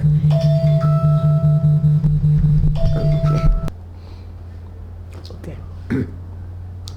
They were talking about that point in history when Hitler went crazy because he was glorious. He felt he's really swept through Europe and conquered all Europe, and he doesn't have control over Hungary, who asked him to be part of his Axis countries. He asked to be part of Hitler's Axis countries. And he says, of course you can. And you are allowed to occupy this part of Europe and this part of Europe and Romania and Carpathia Rus and Yugoslavia and all of these things you may, because we came home, my mother. So in the last time when Hitler went crazy, that he wants to liquidate the heavy-duty camps, he doesn't want the authorities, the Allied or Russia, to come and find and see the camps. He doesn't want, he's embarrassed. So he wanted to destroy them. So he said, just take the people out, send them to... So when they were in the sea camp, they took groups and they sent them somewhere. Normally, you would get a telephone from a factory, or we need 100 or 50 or 1,000 workers, send us. That was Auschwitz. That's how they got rid of the people who didn't go to die. So in this case, they started just to send people away from Auschwitz. It should be empty by the time the Russians arrive here. And they were already very close. So they also organized death marches, that they would go on the death march. that was earlier, and that was small groups they worked in the fact like we worked, the 200 people. We could have been sent, but it seems that the SS didn't want it, because they didn't want to be found in the field by the Russians and be sent to the what you call in Russia, the Siberia, which they did. You know, they caught people and they sent them to Russia when they were coming home from the camps. My cousin. They asked him, "Where are you from?" He was going home from a camp. "Where are you from?" "Hungary." "Ah, you're a Hungarian. Okay, you come with me." Two people I know who were taken on the way home from a year in the severe concentration camp. They were taken back to Russia to work another year because they thought they don't know that these are Jewish Hungarian people and not Goyish Hungarian people. They thought they're Hungarians the same who were allies of Hitler. Okay, but I want to tell that story of my mother. So they took 150 people. When I left my mother, she was healthy. She was weakened and she lost weight, but she was still healthy. My mother had had a heart condition from age 30 when she was at home and I was a little kid. And so 150 people contained these 8 people. These 8 people who were selected out from my group stayed together. They stayed together. Whatever one does, the others do also. And they were there this happened October the 4th, when was the day that Isru Chag Sukkot, Simchat Torah, and now it was January the 5th, so how much is it? November, December, January, 3 months, okay? So one morning in January, my mother came there, got very sick with her heart. She had insufficiency of heart insufficiency, lung insufficiency. And they let her lie down and they brought her that piece of bread every day and the soup every day. She didn't have to work. There was no work for them anyway. But it was winter and one day she wakes up in the morning and she hears somebody with a loudspeaker shouting in the Hatzer. The courtyard.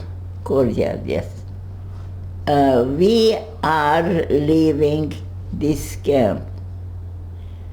Whoever wants to live, come with us, come out and line up because we are going to leave soon. My mother finds 2 shmatas with which they wash the floor, tied them on her feet because she didn't have shoes, and took her bed cover, Like a blanket. A blanket. She tied it on herself somehow. She should be all tied and warm. And she went out to the yard. And they are lined up there. There were 150, not that many. And she meets an SS. And the SS knew her because she knew she was in bed all the time.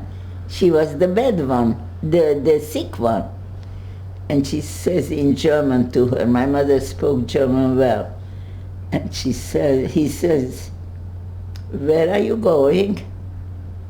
And my mother answered him, "I want to live, so I am going with you, with the group." And he said, "If you go with the group, you will not live. Stay here and I will help you.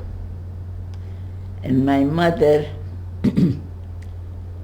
goes to the groups and looks for the 8 ladies, her comrades, and tells them the story and says, just disappear, hide yourself until they go away. And they stayed, and he helped to hide them. This was a factory at brick factory, and they have large chimneys with shelves where they put the bricks to dry. That's a process of brick making. SS saved your mother. An SS German officer actually saved your mother. Of course she saved my mother. That's Of course. amazing. Okay, I'm sure they saved his life also, because in a couple of days, first of all, while they were there alone, while the group left, he gave them food, and he kept them hidden. And a few days later, the Russians came, and there was among them a pretty high-ranking officer who spoke Yiddish. And they spoke to him Yiddish, and they were very good to them. And after about, and my mother and they went out into the village where they were and looted some homes for carpets, Persian rugs, and a children's baby carriage. She folded it up and put it there, and a couple of these things, a couple of curtains. They will be good for skirts for my children when they come home.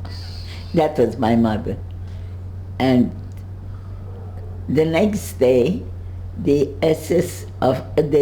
Russian officer ordered a train to Host. And then, that's how my mother. And I have to tell you this, the end of this story. So, we ran away from Host to Romania, and we went to Bucharest, which is the capital of Romania, because they one of the Jewish organizations, major Jewish organizations, put out a statement that they are going to give to every Nitzol Shoah some money. And everybody went to Romania. We didn't know the language, we didn't know where we'll put our head down, who's going to give us food, nothing. You go to Bucharest, because that's where you get the first money in your hand. So I went first with my cousin, Lily, to vanguard this thing, and then 3-4 days later I see my mother and my sisters come. Where are you going? Where are you going to sleep? Who knows? Where everybody else is going to.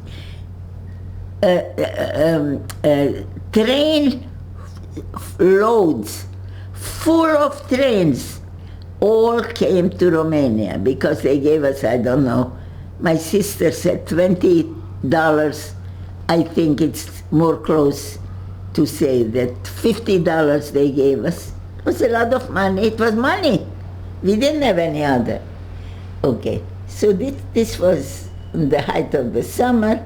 We got the money. We went back to Satmar. Satmar was Romania, and we had cousins there who already got an apartment because they had lived there.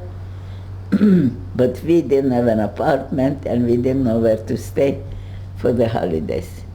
And this was so sad for us.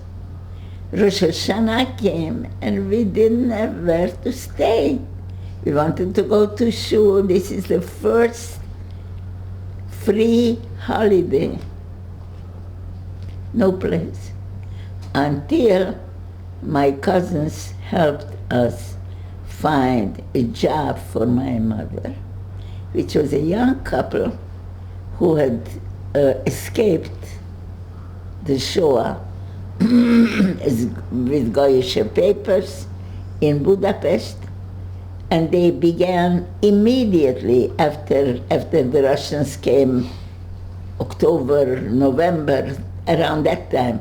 They liberated Khust, my town, and they liberated Budapest. And they started doing business. And then they came back to Satmar, where they had lived. And they had money, and they had enough money, they had no children yet, to give my mother a job of cooking for their from people. And my mother ran the house for them, for the Yom Tov, for all the Yom Tovim. And so we had a place to put our heads down, and we could sit down, and we could hear Kiddush, and we had a decent holiday. Okay. And Gita, did you know about your father at this time? No. You didn't know at this time? No, but now you'll hear it. First of all, now we are standing at a terrible crossroads. Where are we going to live? We don't know. Hello, yes, who is it? Okay. So, where were You don't know, you're at a crossroads. You don't know where you're going to live, what's going to happen, where you're going to stay. No, about my father. Okay. You No, still hadn't at that, heard. yes. At that point, after the holidays and during the holidays, we were talking all along. Where are we going now? I mean, what do we know? We never traveled. What do we know where? We don't have I told you maybe that I told the German president when he shook my hand and said, "I'm very sorry about this." And when I told him, when I told the story about our liberation, and instead of jubilating, we were sitting there, miyuashim, despondent. And I said to him, you see, we did not have a Moses who should lead us, who should say, kids, I'll take you home. We don't have anybody to lead us. We are all young kids. We don't know anything. And, okay. And we don't have, I told him, and we also don't have a place which will be Zavat Halav Udvar, that is running with milk and honey. Nobody promised us such a land. So we have nothing to be looking forward to. We don't know it. No, but now I am with my mother and with my sisters. So I feel a little safer. We don't talk about my father. Maybe we remembered, we said, I'm sure if he would be alive, he would have notified us somehow. Everybody died. Everybody in our conception, we knew that everybody, I told you, when we arrived in Birkenau,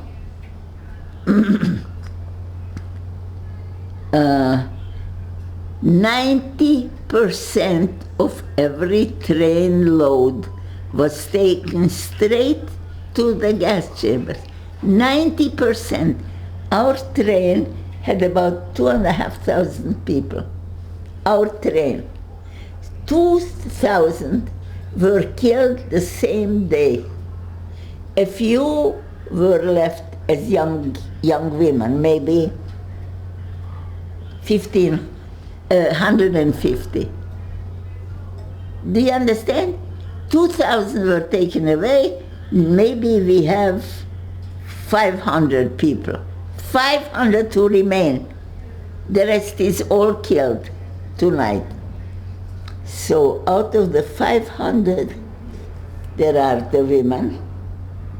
There's a group of men who contains my father. These were taken to the coal mines. These are the men. That's it. Between these two, there were 250. Gita, can I just ask you, when you got off the train, was Mengele, did you actually see Mengele? Who knew about Mengele? No. You think that we would know? We didn't know anything. When we arrived, it was for us something entirely new, because about this nobody was allowed to write. We have no idea about a gas chamber. Do you understand? We did not know what it. We thought that we would meet other groups. My sister was caught by the Hungarian police the day the day the Germans came in, the SS came in to get the Jews. My sisters were sent to Budapest to learn a trade, because we had a certificate to go to Palestine, and my father didn't want them to come and not have something to do. So we sent them to Budapest. Nobody did anything for them. They were two young girls. They found a place where they learned a trade. I have no idea what trade.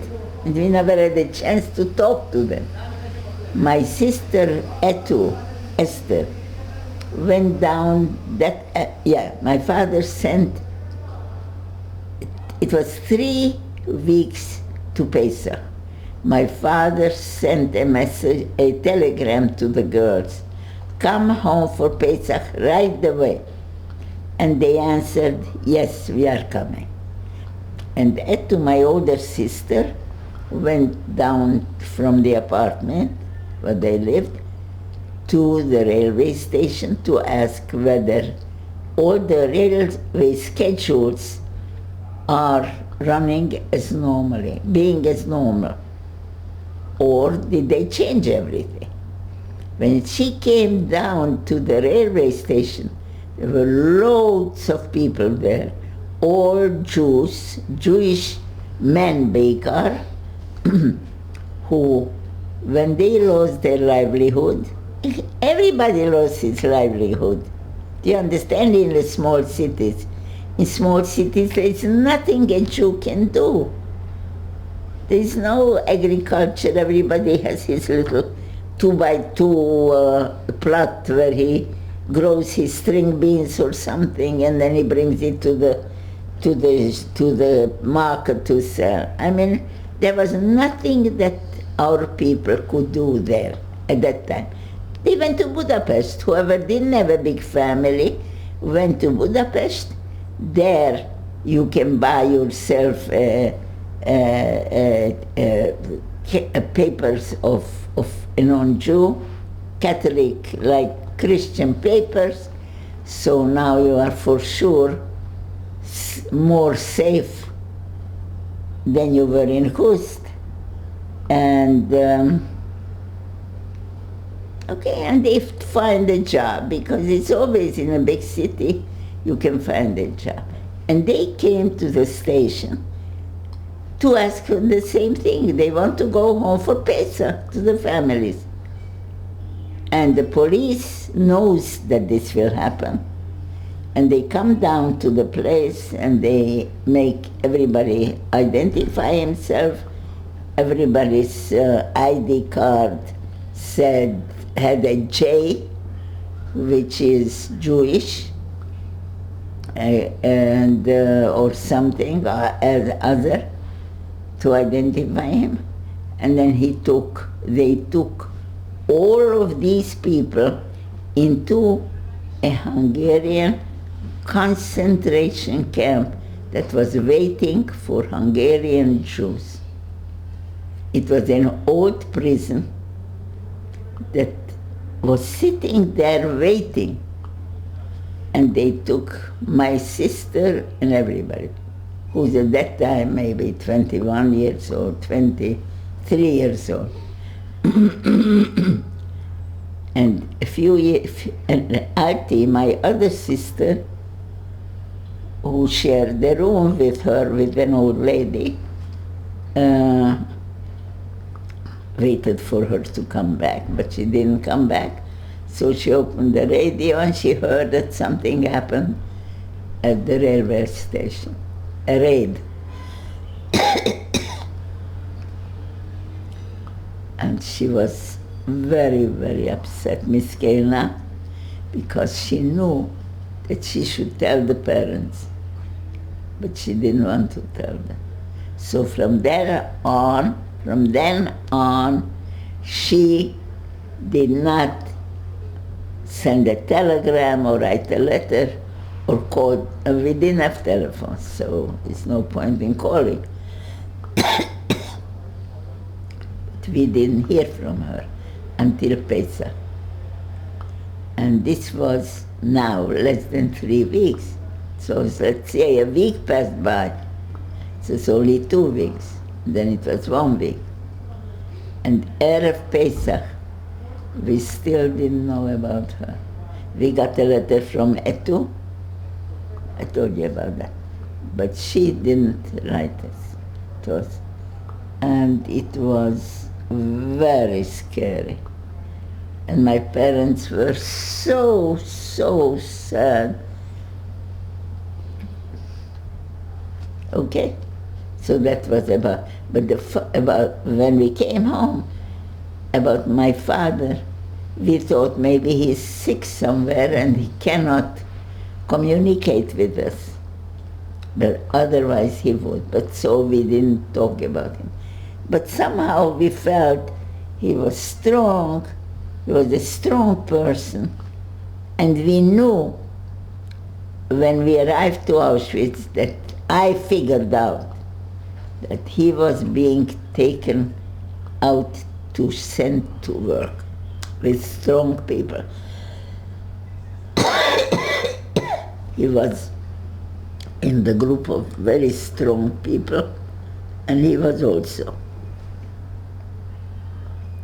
Now, we are talking, my sister Artie, I told you, she ran away from Khust 3 days after she arrived.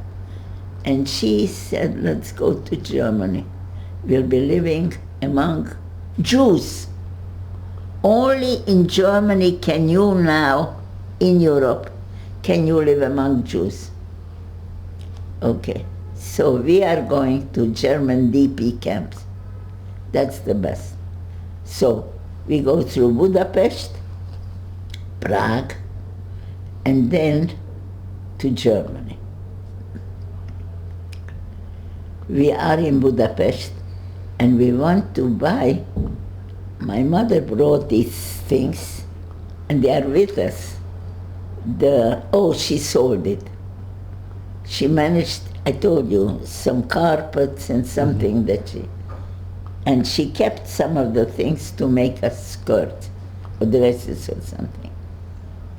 And we arrive in Budapest. There is a school which was made into a,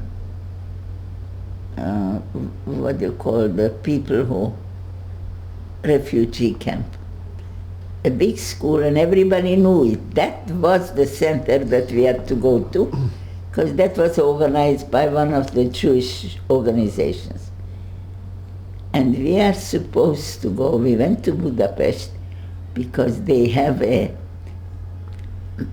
hapishpishim, shuk hapishpishim. It's like a market with Flea market. Flea market. Flea market. An excellent flea market. You can buy a lot of good things for free. And at that time, you know, you probably never heard about this, but we knew it from Khust.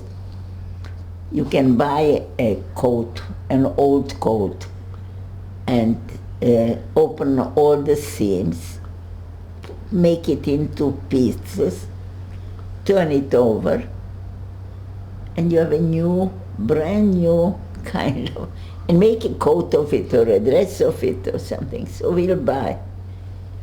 My mother had her money in a girdle. Inside the girdle, she put a little pocket, and whatever money she gained, she put it there. So that one day, we are going to the market, flea market. The money is gone. Can you imagine? I heard this story told many times. People who had hidden silver candelabras and valuables, and somehow it was gone, stolen or lost. This is, I think, God did not want us to save stuff, material stuff. That's not where it's at. And we had nothing. 4 people, we had nothing left. So we went to Prague. In Prague, we went first to a hospital to take my mother because she was not examined since we came home. It's a few months already. And they examined my mother, and then they said, okay, she stays here, and I'm staying with her. And my 2 sisters take a train to Germany. But the train doesn't go to Germany because Germany and Czechia are arch enemies. And so the train only goes to a city called Cheb, C-H-E-B, in Eger, it's called in German, Eger. It doesn't go any further. Czech trains don't go into Germany. They turn around and go back. But at that time, there existed, this was yet before the war of independence. And this was in December. This happened in this Christmas time. And when the train arrived in Cheb, it was cold and it was snowing and raining, and we had a lot of help from Israel. They had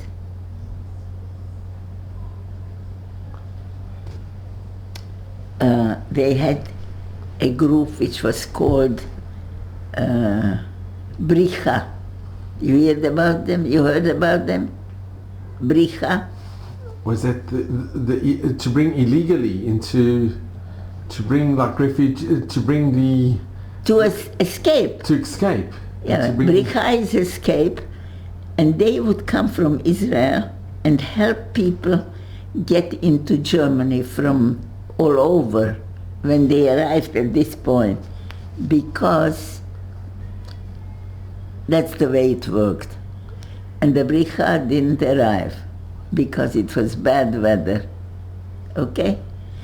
And the kids, the girls, get off in Cheb, and there is a bunch of people who are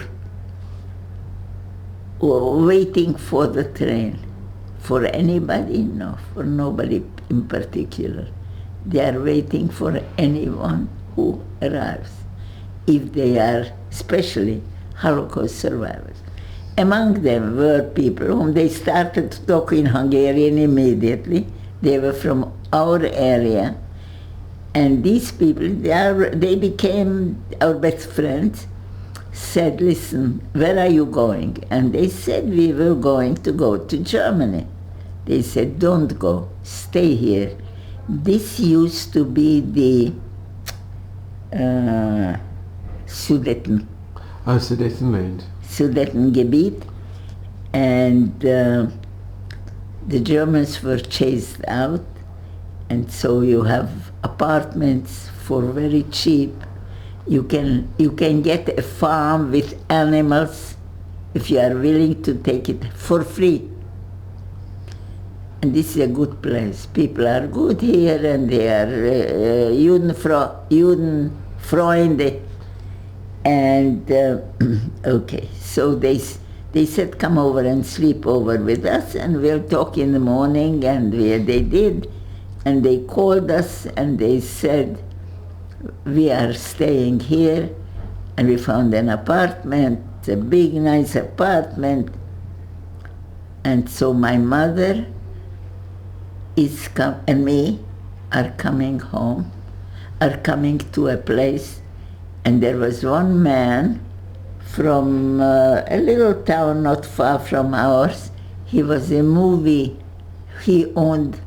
a movie house, and he was a very intelligent man. He was much older than we were. We were in their 20s. My mother was almost 50 by now, and he was 42 or something. And he had nobody. But he got friendly with me and my mother. She's coming with us. Where we'll be, he'll be. A new family. And okay, so we went and stayed there. Found an apartment. My sister found a job immediately. Eventually she married this man, Henry Schwartz, his name was. He's a very intelligent man, very well educated, not like we were. And I left soon after we settled in to Prague, because finally, from age 12, I was now 18, 6 years I haven't had any education. Let me start studying. Somebody promised me, she got a job, I don't know where we picked her up, in a store, and behind the store there was a sofa, and the shower and the sink, and a little nothing. And you can sleep there. You can stay there for free. Good. Now comes the story. And I was looking for a job, first of all. There is no one to support me. So I have to have a place to earn money to go to school. So I went and found a job in drafting. I found out that the thing that I was doing in Germany, Zeichnen, is called drafting. And I found a job like that, and I was supposed to start on a Monday, okay? Because in Czechia, on Sunday, Shabbat and Sunday, there's no work, mostly, but Beikar Sunday. But Shabbat is work. So I have a job waiting for me, and on Friday I get a telephone call, and somebody says to me, are you ready to start working on Monday? And I said, yes, I am.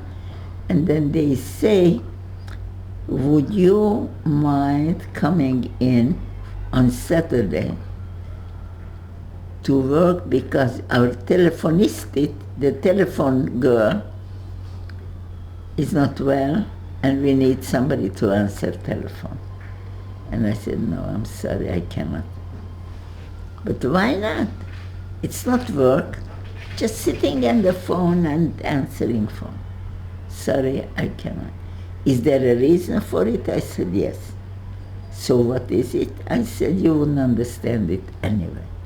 So, never mind, I cannot come. So then 5 minutes later she calls back and she says, the boss would like to talk to you. I wasn't hired by the boss. I was hired by somebody who worked in an office worker. And he said, I am the boss, and I hear that you were offered to come and work on Saturday and you're not willing. Can you tell me why? I said, not really. Well, is there a reason? I said, yes. He says, would you come and talk to me? Yeah, it was very near where I lived. And I come in, and I stand there in a conference room, and there's a huge, big table, and he stands at this end, and I come in from the door and stand at the other end of the table. And he says to me, he repeats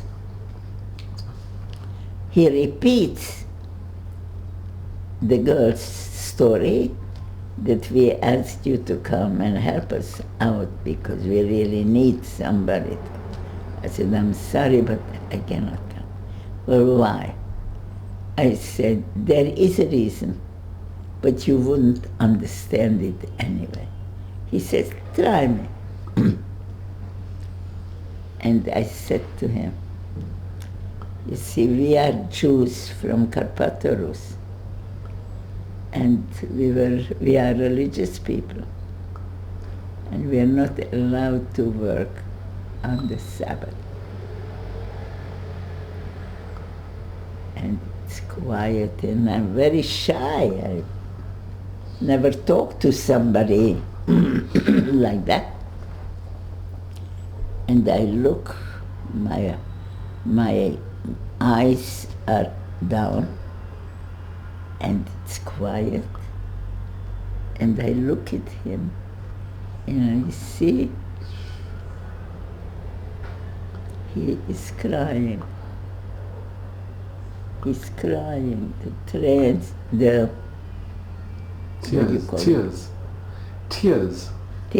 are coming down his cheek. And I go like this, I don't know why he's crying. And he says, so there are still some of you alive? I had friends. I had also friends who were religious Jews. And I thought that they murdered all of you. That's all I remember. And then I left. I know I didn't go to work there as a draftsman. I don't even know their name, the company's name, nothing. I know that now we'll come back to Budapest. Okay, this was maybe 2 months later than when we were in Budapest. We were in this refugee camp where we wanted to go shop today, and we couldn't because we had no money. And then there was, in this huge room, there were little iron beds. Everybody had a little iron bed. And my mother is sitting on her white iron bed, and we sit on chairs in front of her. And she's telling us the story that I had told you, that my father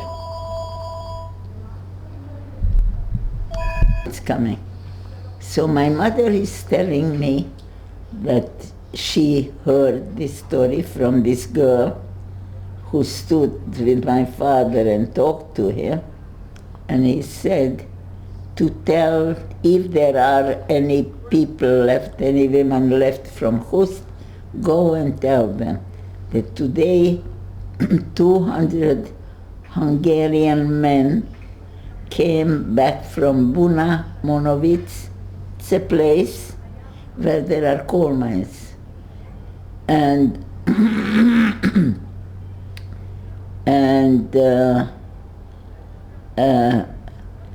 among them there are 20 men from Hust, and I am also from Hust, and my name is Wolf Friedman. This is what my father told the girl, and we just came back from working in a coal mine, very hard work. We got just a piece of bread in the morning and a soup, and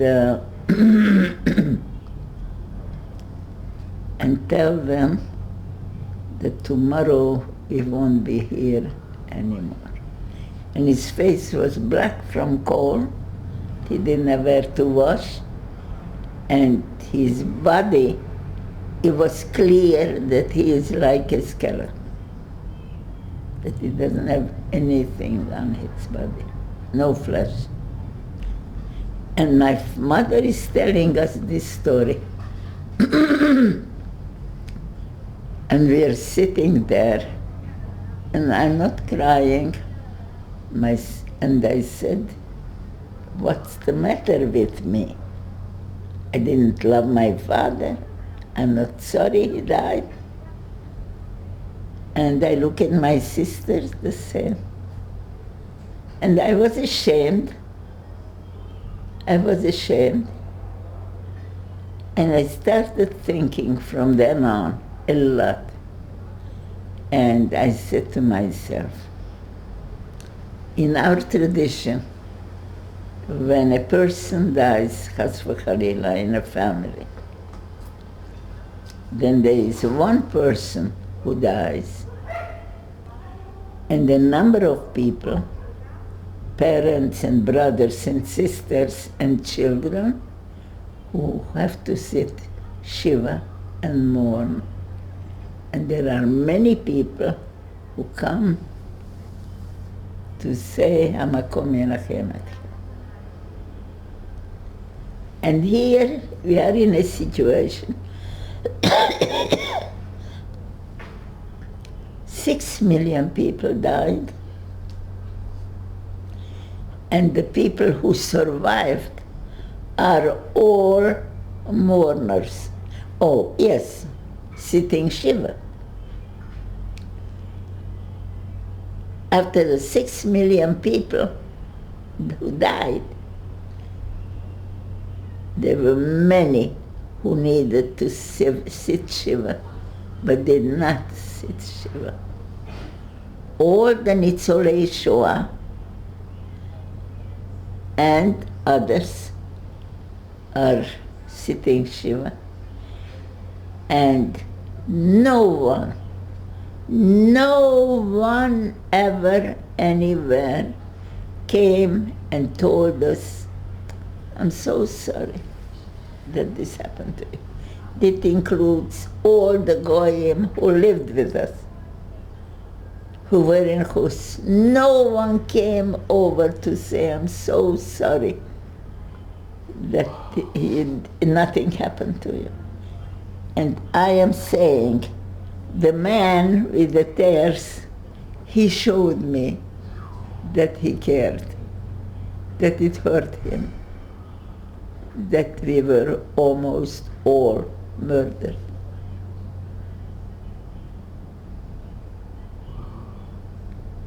But I told you the story of the skeleton, and I'm very sorry that what remained in my head, I spoke to the lady who talked to my father. She lives in Australia. And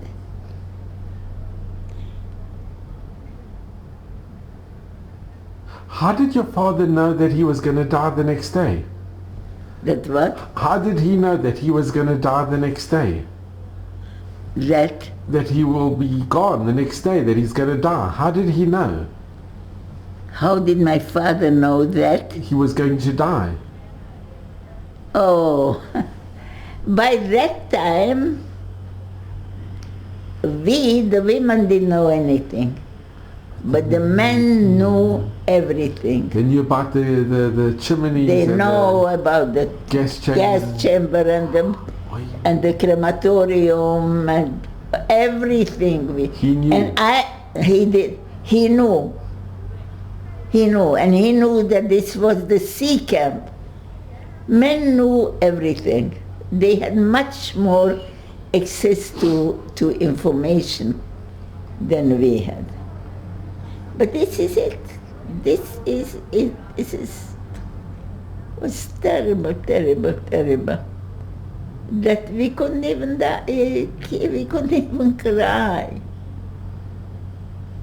It was so commonplace. It was.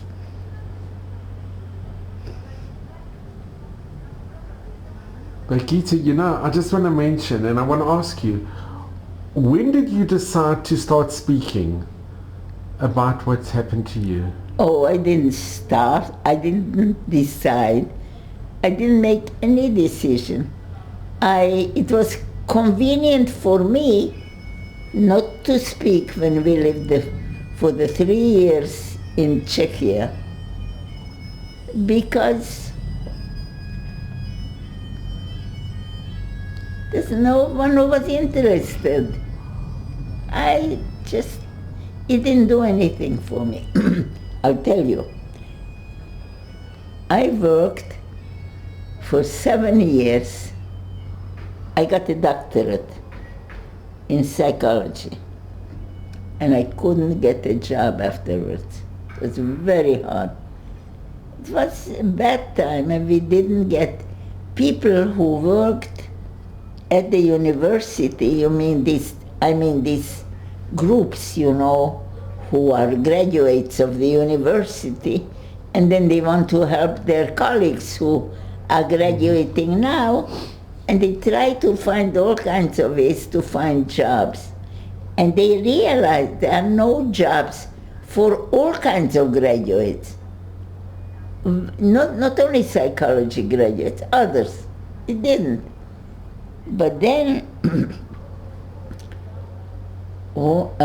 I told you that my children, all my children, 3 children, after they graduated high school, we sent them to Israel to study for a year, just Torah. So the girls came to Mikhlala, and my boy went to Kol Torah. In Beit Vagan. Beit Vagan. And he was there a year, and he said he doesn't want to come home. Could he stay another year? And in Kol Torah there was a rabbi from America, and he was in touch with us. He was like a protector of these youngsters.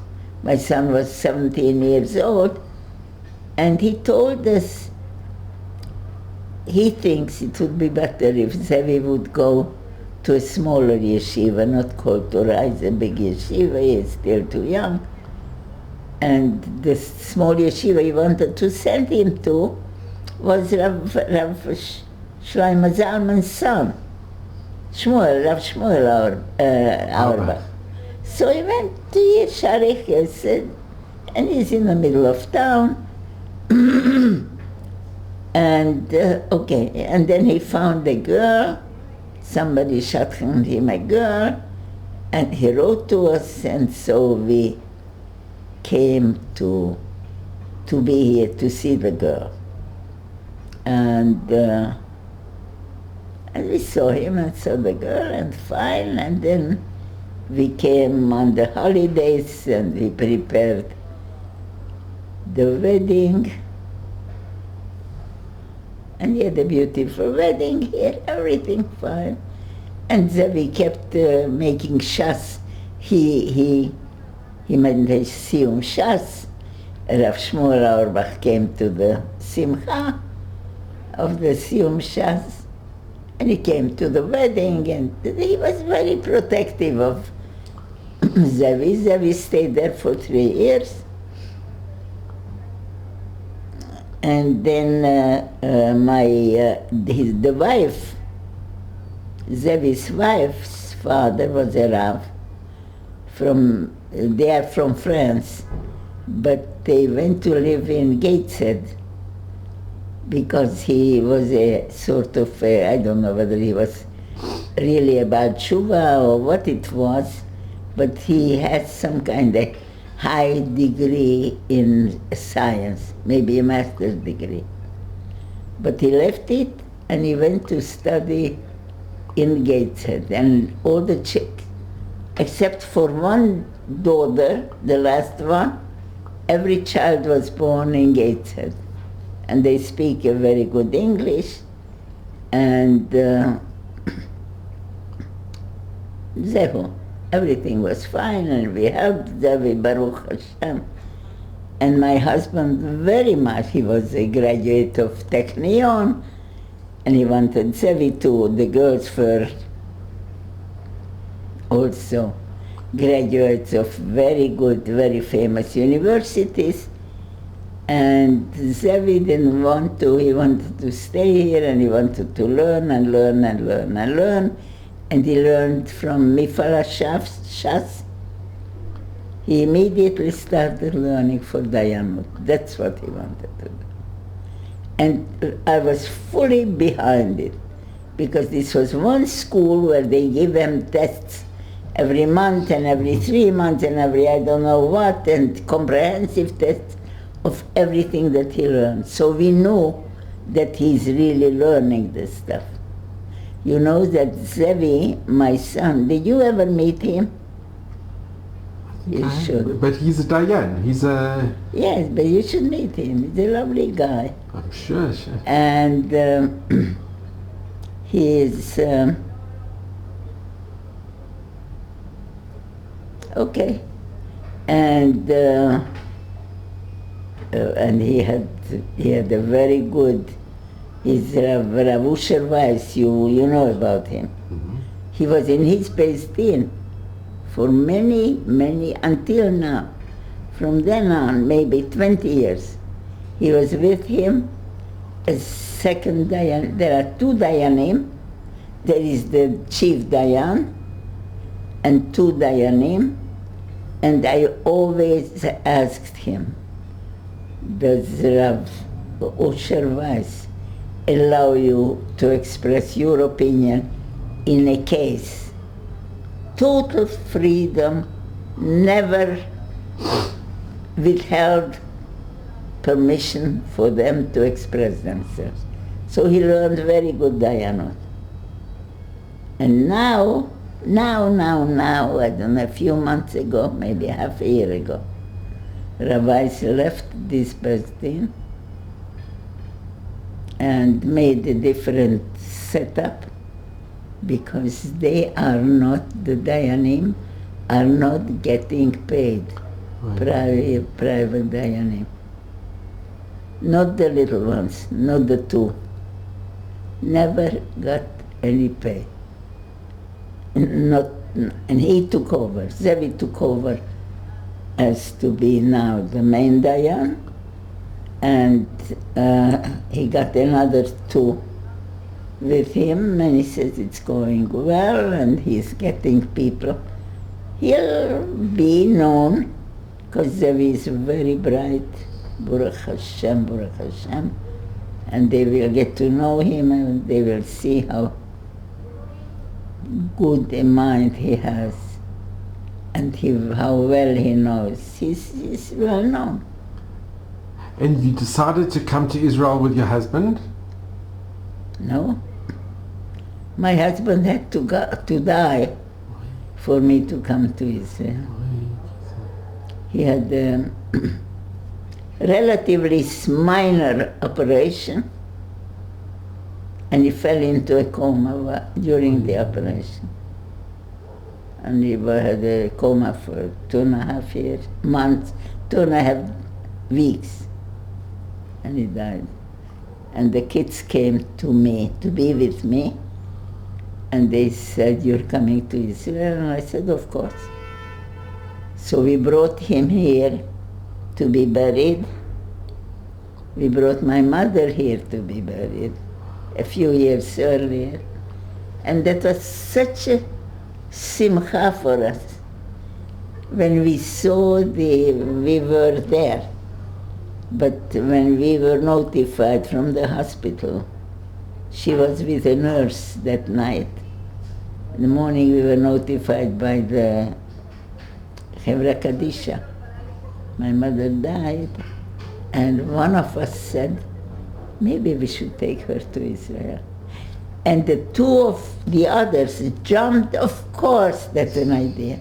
And I had a brother-in-law here, and we called him, and he made the arrangement. And we came, and that was a wonderful idea, that he's here. And where he's buried, which is Har Tamir, you know where it is? It's empty, like 3-4 graves. Now it's all for... I have a place next to him. Many, many years. But Gita, when did you start speaking publicly? When did you decide? Okay. So I told you that I worked for 7 years for the New York Telephone Company. It was a wonderful job. It was very satisfying. And I did a great job there. There was no supervision. Nobody had to supervise me. I knew what to do. And my boss was a frum Jew, a doctor. It was in a medical center. And he was so proud of me. I wrote reports, which were very good reports, and he wrote such a recommendation to me. And I came here, and I was sure I went straight to the telephone company, and I told them what I did in America and what I would like to do here. And he said, "אל תדאגי, אנחנו נמצא לך עבודה." I spoke Hebrew then also. And then I met the doctor. He made me, the guy from the, what do they call, the manpower, made me meet the doctor of the company. There was a doctor, medical doctor. And in my presence, he said to the doctor, "So what should I do?" He says, "Hire her yesterday. We need somebody like this." Okay. And he didn't hire me because he said, "אין לי תקן בשבילה." Do you know what's a teken? Like a position, I think. Position, there's no... Yeah. There's no job description there's no... that fits me, but they can make a job description. I will be the only one. I was the only one for 95,000 telephone company workers. I was the only doctor, the only psychologist. But they know the doctor, Cycowycz, Sid Cycowycz, needed me. So he created a new job description. This is it. This is the problem. Anyway, but this was God's Darkei Hashem. I didn't get the job. I was very depressed when I came to Israel. I was happy to be here, but in a half a year, I liquidated my house, the car, stuff that I had in the house, everything. I bought all the electric appliances in America. I made big, everything by myself. And I arrived in Israel, and I cannot find. And it was the trauma of liquidating a lovely little house, lovely. An Israeli doctor came to America, and I invited him. And he said, what a house. 300 square meters I had. You know what a 300 meter, and plus a little garden here and a garden in the front. So all of this was very difficult. And then when I came, and I don't have a job. And then one day, I am meeting a woman who is much younger than I am, my children's age. They were neighbors, she was a neighbor. Her parents, she was born in China, in Shanghai. Her father was in the Mir Yeshiva in Shanghai. And her siblings also were born in Shanghai. In any case, she came here and she married a rabbi, and she's a social worker. And we met somewhere, but we recognized each other. And I said, listen, honey, I have to have a job. You must get me a job. And she says, you see that house? We were standing on King George in front of Rehov Hillel. Hillel, there is a big building. She points to it. Have you been there? I said, no. What is there? Amcha. What's Amcha? Just go there. They will hire you right away. And I went and they hired me right away. And I said to this man who was head of the staff, he was also a social worker or something, what may I talk about with the Nitzolei Shoah? And he says, Hakol. I remember having had a psychotherapist who was a psychiatrist, head of psychiatry in Mount, what is it, Is it Mount Sinai? Mount Sinai Hospital in New York. And he was very well known, and he was psychoanalyst. And he had a lot of fun psychoanalyzing me. But he didn't do anything. He didn't ever ask me one single word Shoah. And he knew. I told him, I am a Shoah survivor. No. He wouldn't.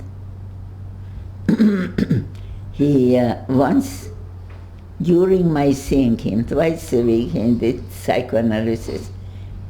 And I went to see a movie, The Man in a Glass Booth. Did you see it? It's with Eichmann. The Eichmann trial. Yes, Eichmann. Yes, right. And I came out of there, and I come to him, to the psychiatrist, and I start spewing out the Shoah. And I didn't let him come to a word, because I talked to him for the 45 minutes allotted in a session. And then I come the next time, and again the same story. And when I came the third time, he says, stop before you start talking. If I didn't answer to your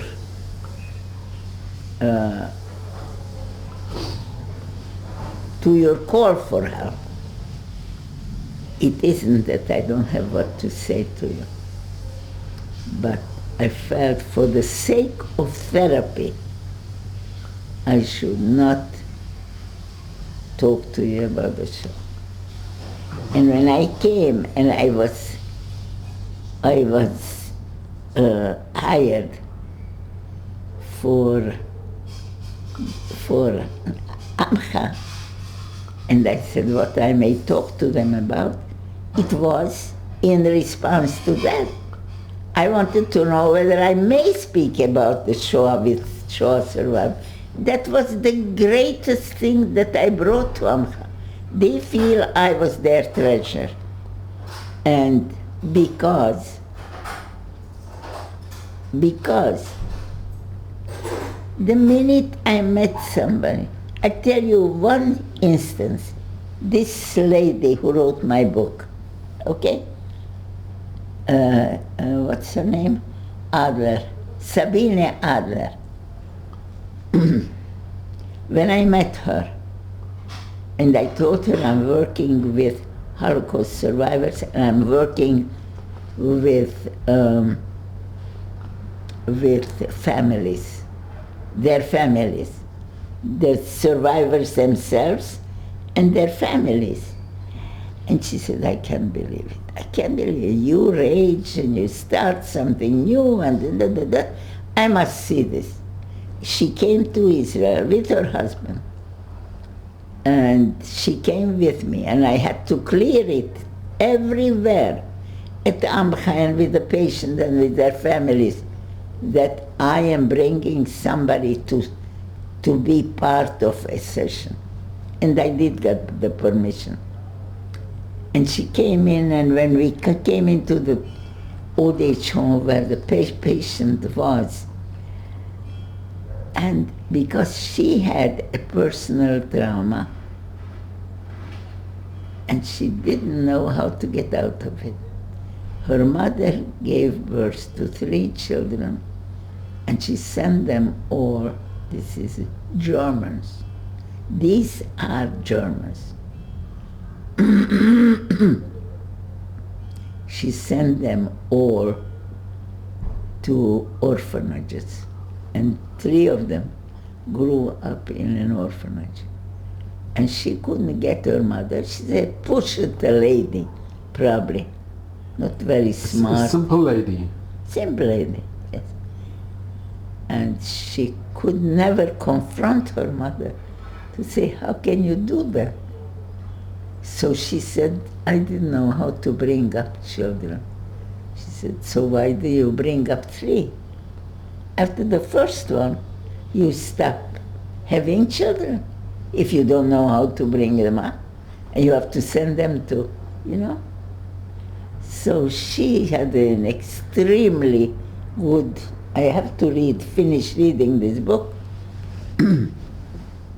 So, this is, this was, no, but that one case, and that's it, okay? Pretty late in my, I worked for Amcha 27 years. I was on their payroll. And one time, maybe 10 or 12 or 15 years before I ended, we get a call, Amcha gets a call, they need a therapist for my mother, somebody who speaks Hungarian. I'm the only one, no more. And I went there. She lived, she's no longer alive. I sat down to one chair, she was sitting here. She's a table a big table. The minute I sat down and I said what my name is and where I am from and where I was approximately her age, and I came also from Hungary, which her place had also been taken over by the Hungarians, so we have the same calendar, you know, exactly same date. And she started telling me the story. She didn't want to hear a word about me. I told her whatever I wanted her to know. So she said when she was about 16, and they were going, it was one of the, I called it the fateful nights that happened to us before going to the ghetto or before going to nights where you are at home. You try to think what else and what to do and how to prepare yourself.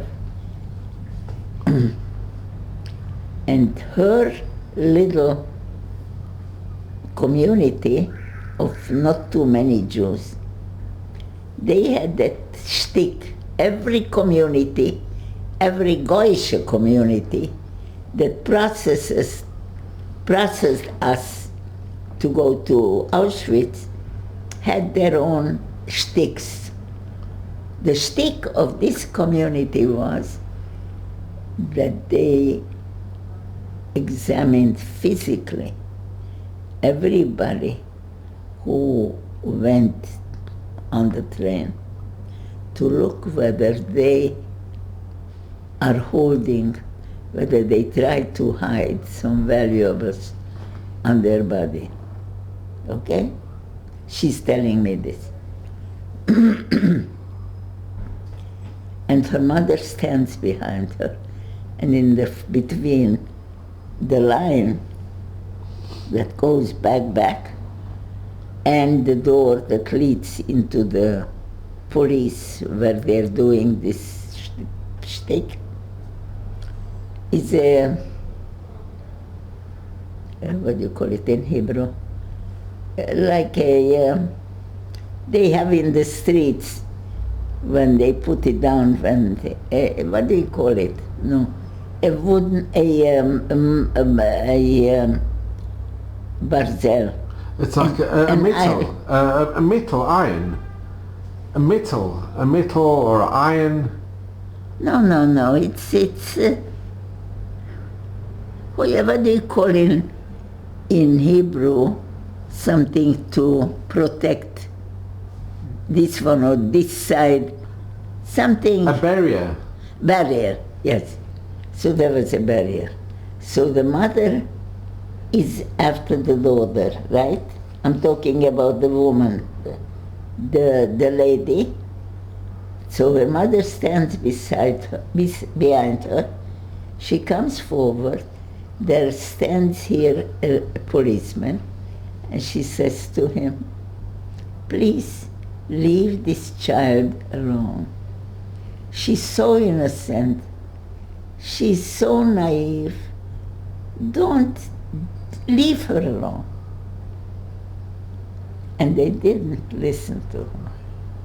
And she went through, like everybody else, a bodily examination to find gold or money or diamonds, whatever, hidden. I know people who survived with that thing. She got out. She went through the Shoah with one sister, much older sister, for a few months, and then they separated them, as was pretty usual. And she came home alone, survived, and she came to the village where her brother and 3 sisters were there. They already came home. They survived. Wonderful. In one family, 5 people survived. It's a good number. And she was very happy that they all survived. And then she realized that none of them remained religious. None of them. And she's very religious. And it hurt her so much that she couldn't stay with them. And she left them. And this was in Slovakia. And she went to Pressburg, to Bratislava, Pressburg, to stay there in a young women's group home, and there was a Rabbi Schoenfeld. He's famous, very famous. Today, Solomon Schoenfeld. Solomon Schoenfeld. I don't know what his name was, but he was very active in sending these young people to Scotland or to England. First, He even brought them to his mother's home. pardon? He even brought them to his mother's home to put them up. He did Really? He did everything. Where was he from? He actually learned in Slovakia, but he was originally from England. He was from England. He's Okay, no, but he sent her to Scotland, and she was there with other girls, and they were working a little bit and learning something a little bit. And then they were sent to London, where the majority were sent to London. And then they married her off. She wasn't very old. She must have been 18, 19, 20 maybe.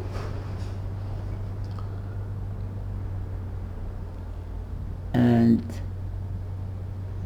the man was a very fine man from Vienna, and as a youngster, family sent him to England, the children transport or whatever they call that. Kindertransport. Kindertransport, yes.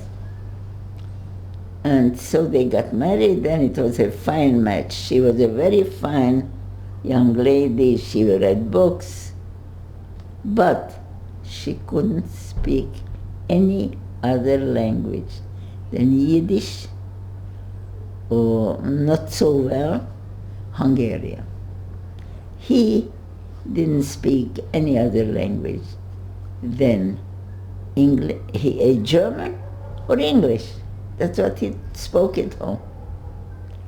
And so she didn't have a speaking relationship with him. Can you imagine this?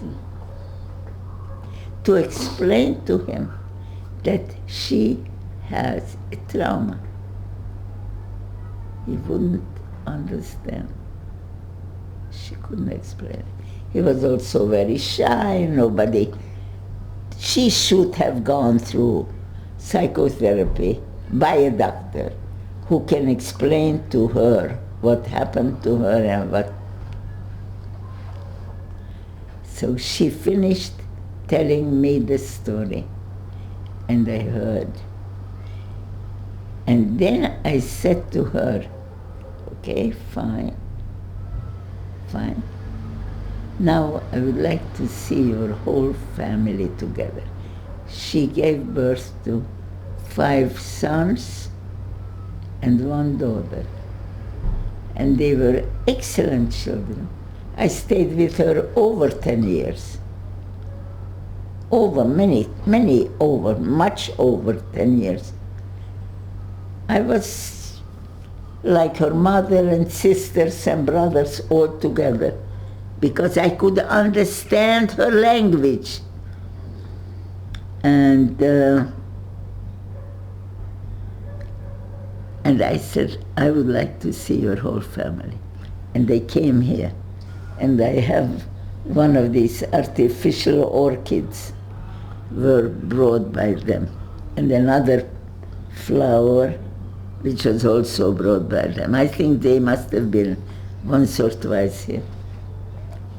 There was a monumental change in her and her children. She said, what she told me at the beginning was that her daughter is very cold to her. 1 daughter she had.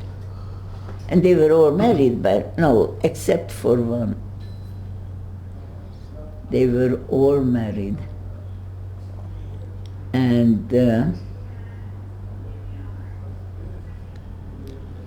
And she was the coldest. The daughter. The daughter. And the boys, up to Haifa, they lived in different places. different places, Beit Shemesh, you know, all the suburbs of Yerushalayim, they all lived in the suburb. She was in the old age home. There was not a day that somebody shouldn't come to visit her and call and do things for her, everything.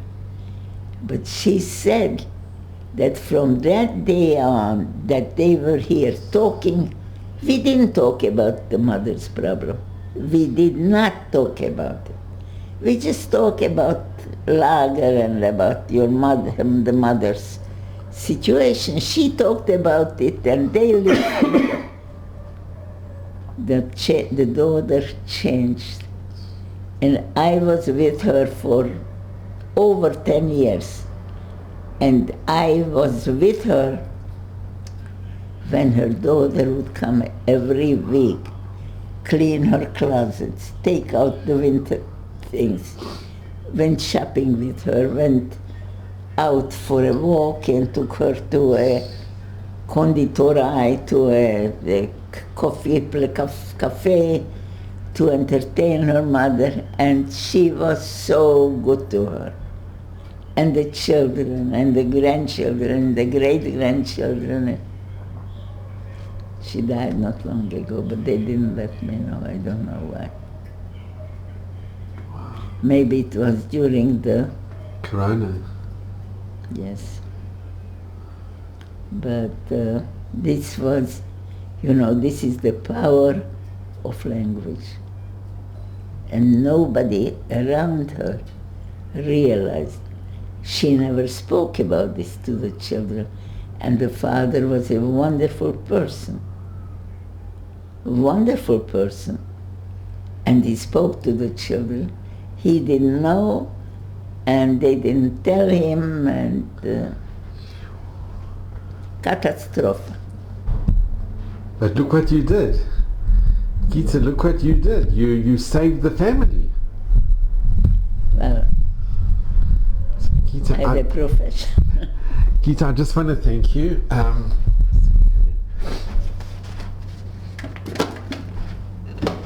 Thank you very much. So Gita, I'm lost for words. I'm lost for words, really, and that's very rare. But there are no words. Your story and how you relate and what you've done and what you've achieved, there really are no words. I often ask survivors that I have the honor, the privilege to interview, what message can you impart, or what message do you give? But your whole story is a message. Your whole life is a message. You know what I want to tell you? Yet, one more story. Okay. That's a recent story. So I'm going to thank you in advance, and then we're going to hear the story. I can spend hours and days and months hearing every story. This is about when I was given the medallion. And I didn't know, for months I was not sleeping. The minute the award ceremony came to mind, it was the end of my life. I couldn't sleep anymore. What on earth am I going to speak about? I know what I want to say. I want to say that my friendship to some of these German people. I have a few German friends, I would say, because when I go to Germany, I went 6 times to Germany, they were there to help me and to make life better and to talk to me and to ask me. They were, and I know that they meant it really because they are sorry that we went through all these things. But still, there's always in the back of my mind this thought, maybe it'll happen again. Or maybe they're not really true friends. Or maybe, what would my father do if he would know? My mother would be tolerant to such things because she was a people who made friends. So in the end, and I was thinking and thinking, I couldn't come to any story, that I could tell. My daughter went and wrote down 4 lines, and then she wrote those 4 lines out with this size letters, about 5 pages. And so I could read it, because what she said was wonderful and enough, but I had my own agenda. So when we were talking about making this award ceremony, I said, how about music? Because I know I heard about events and people went to a hotel and hired 3 musicians, one on the piano and one on the kinar and one on a blowing instrument, some kind of wind instrument, and there was music, but that's not what the music I wanted. And Dr. Martin Auerbach, who also worked for Ramcha, he's a psychiatrist, and he got a few months after I got my notice, he got a notice also that he got the medal. And we were planning this, and he says, why don't we do it together? Fine, good for me. So we planned it together, and I said, music? He said, of course, music. And he brought me some songs, Yiddish songs, and I meant for my musicians to be my 3 grandchildren. Oh, sure. Everyone is, Baruch Hashem, very musical family. And one of them, did you hear about an instrument called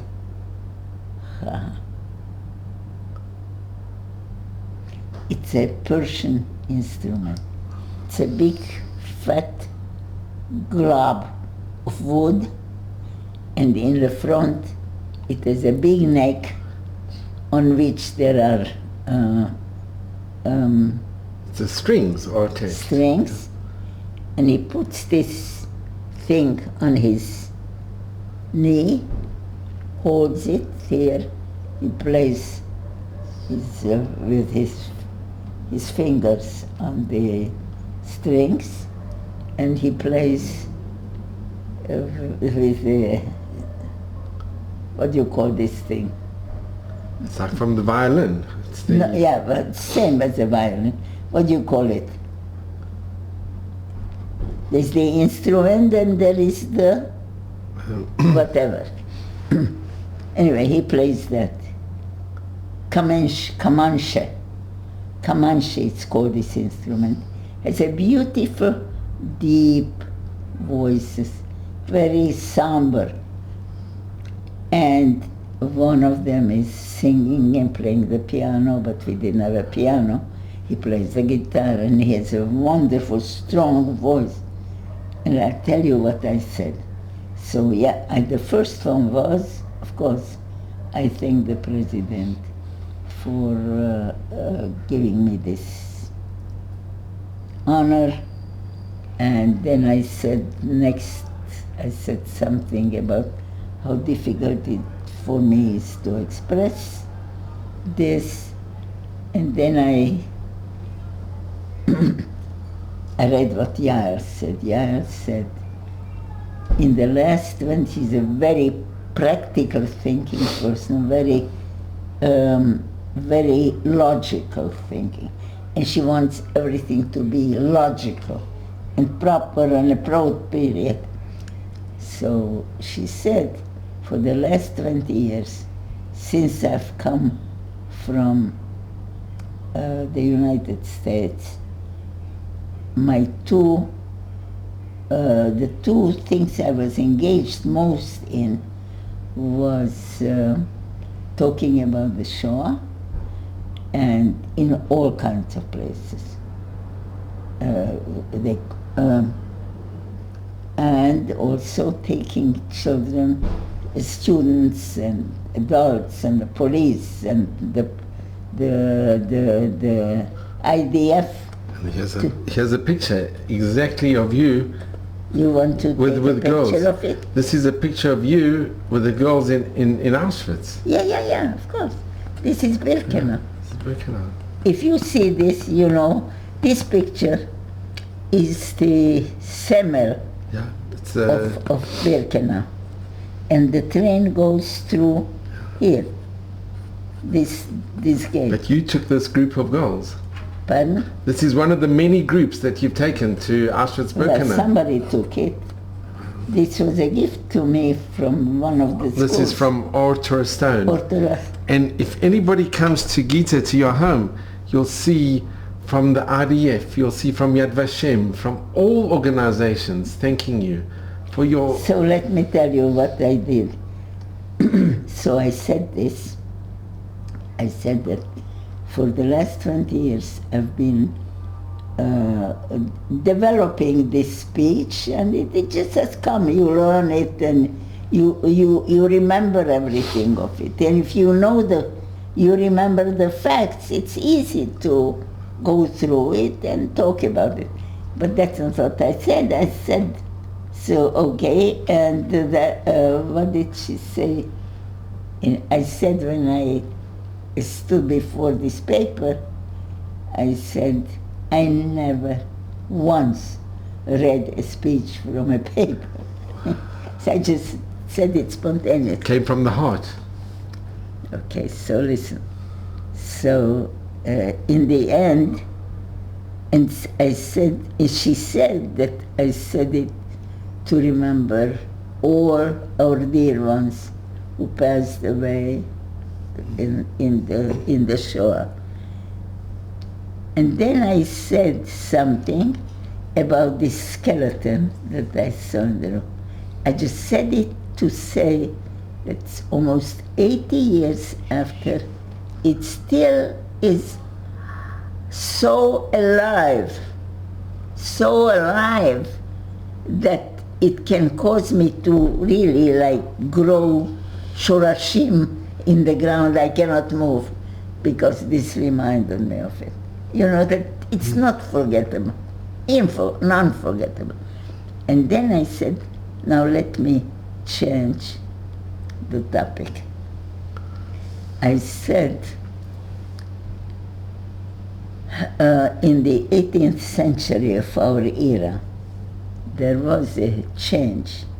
There was a trend that changed the traditional way of believing, of developing faith in God, recognizing God. The previous generation believed that you have to learn and learn and learn about God in the innumerable books that were written, dictated by God and written by people, and this new trend in the 18th century, the first person who came up with this new idea was, his name was the man who possessed a good name, Baal Shem Tov. Baal Shem Tov. And his name will tell you what his thought was, that you are great if you can do great things for your friends and brothers and sisters. And I said, one of the students of this man of great name was called Elimelech from Lychansk, and I arrived at Shila when I was taking groups of students to Poland. I arrive at least once a year, several times a year.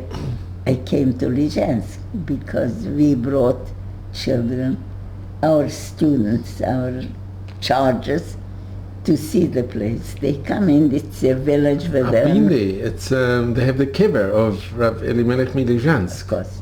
I said, described it. I said, there is a little forest where there is the cemetery. There are no Jews there anymore.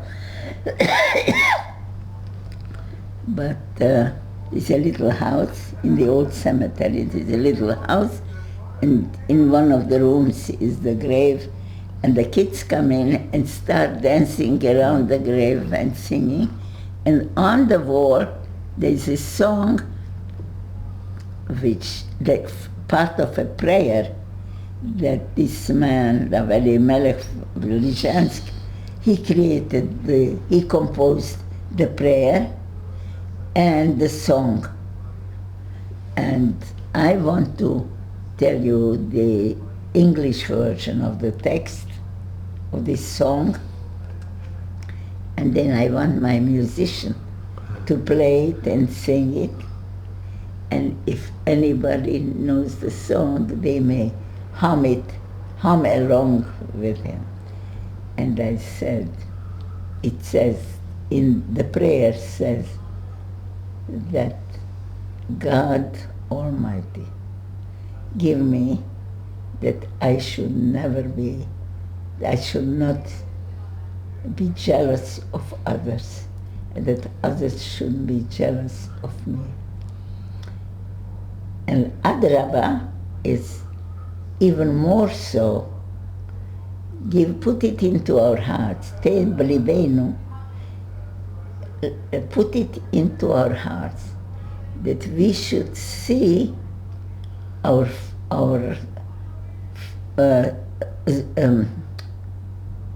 fellow men and our brothers.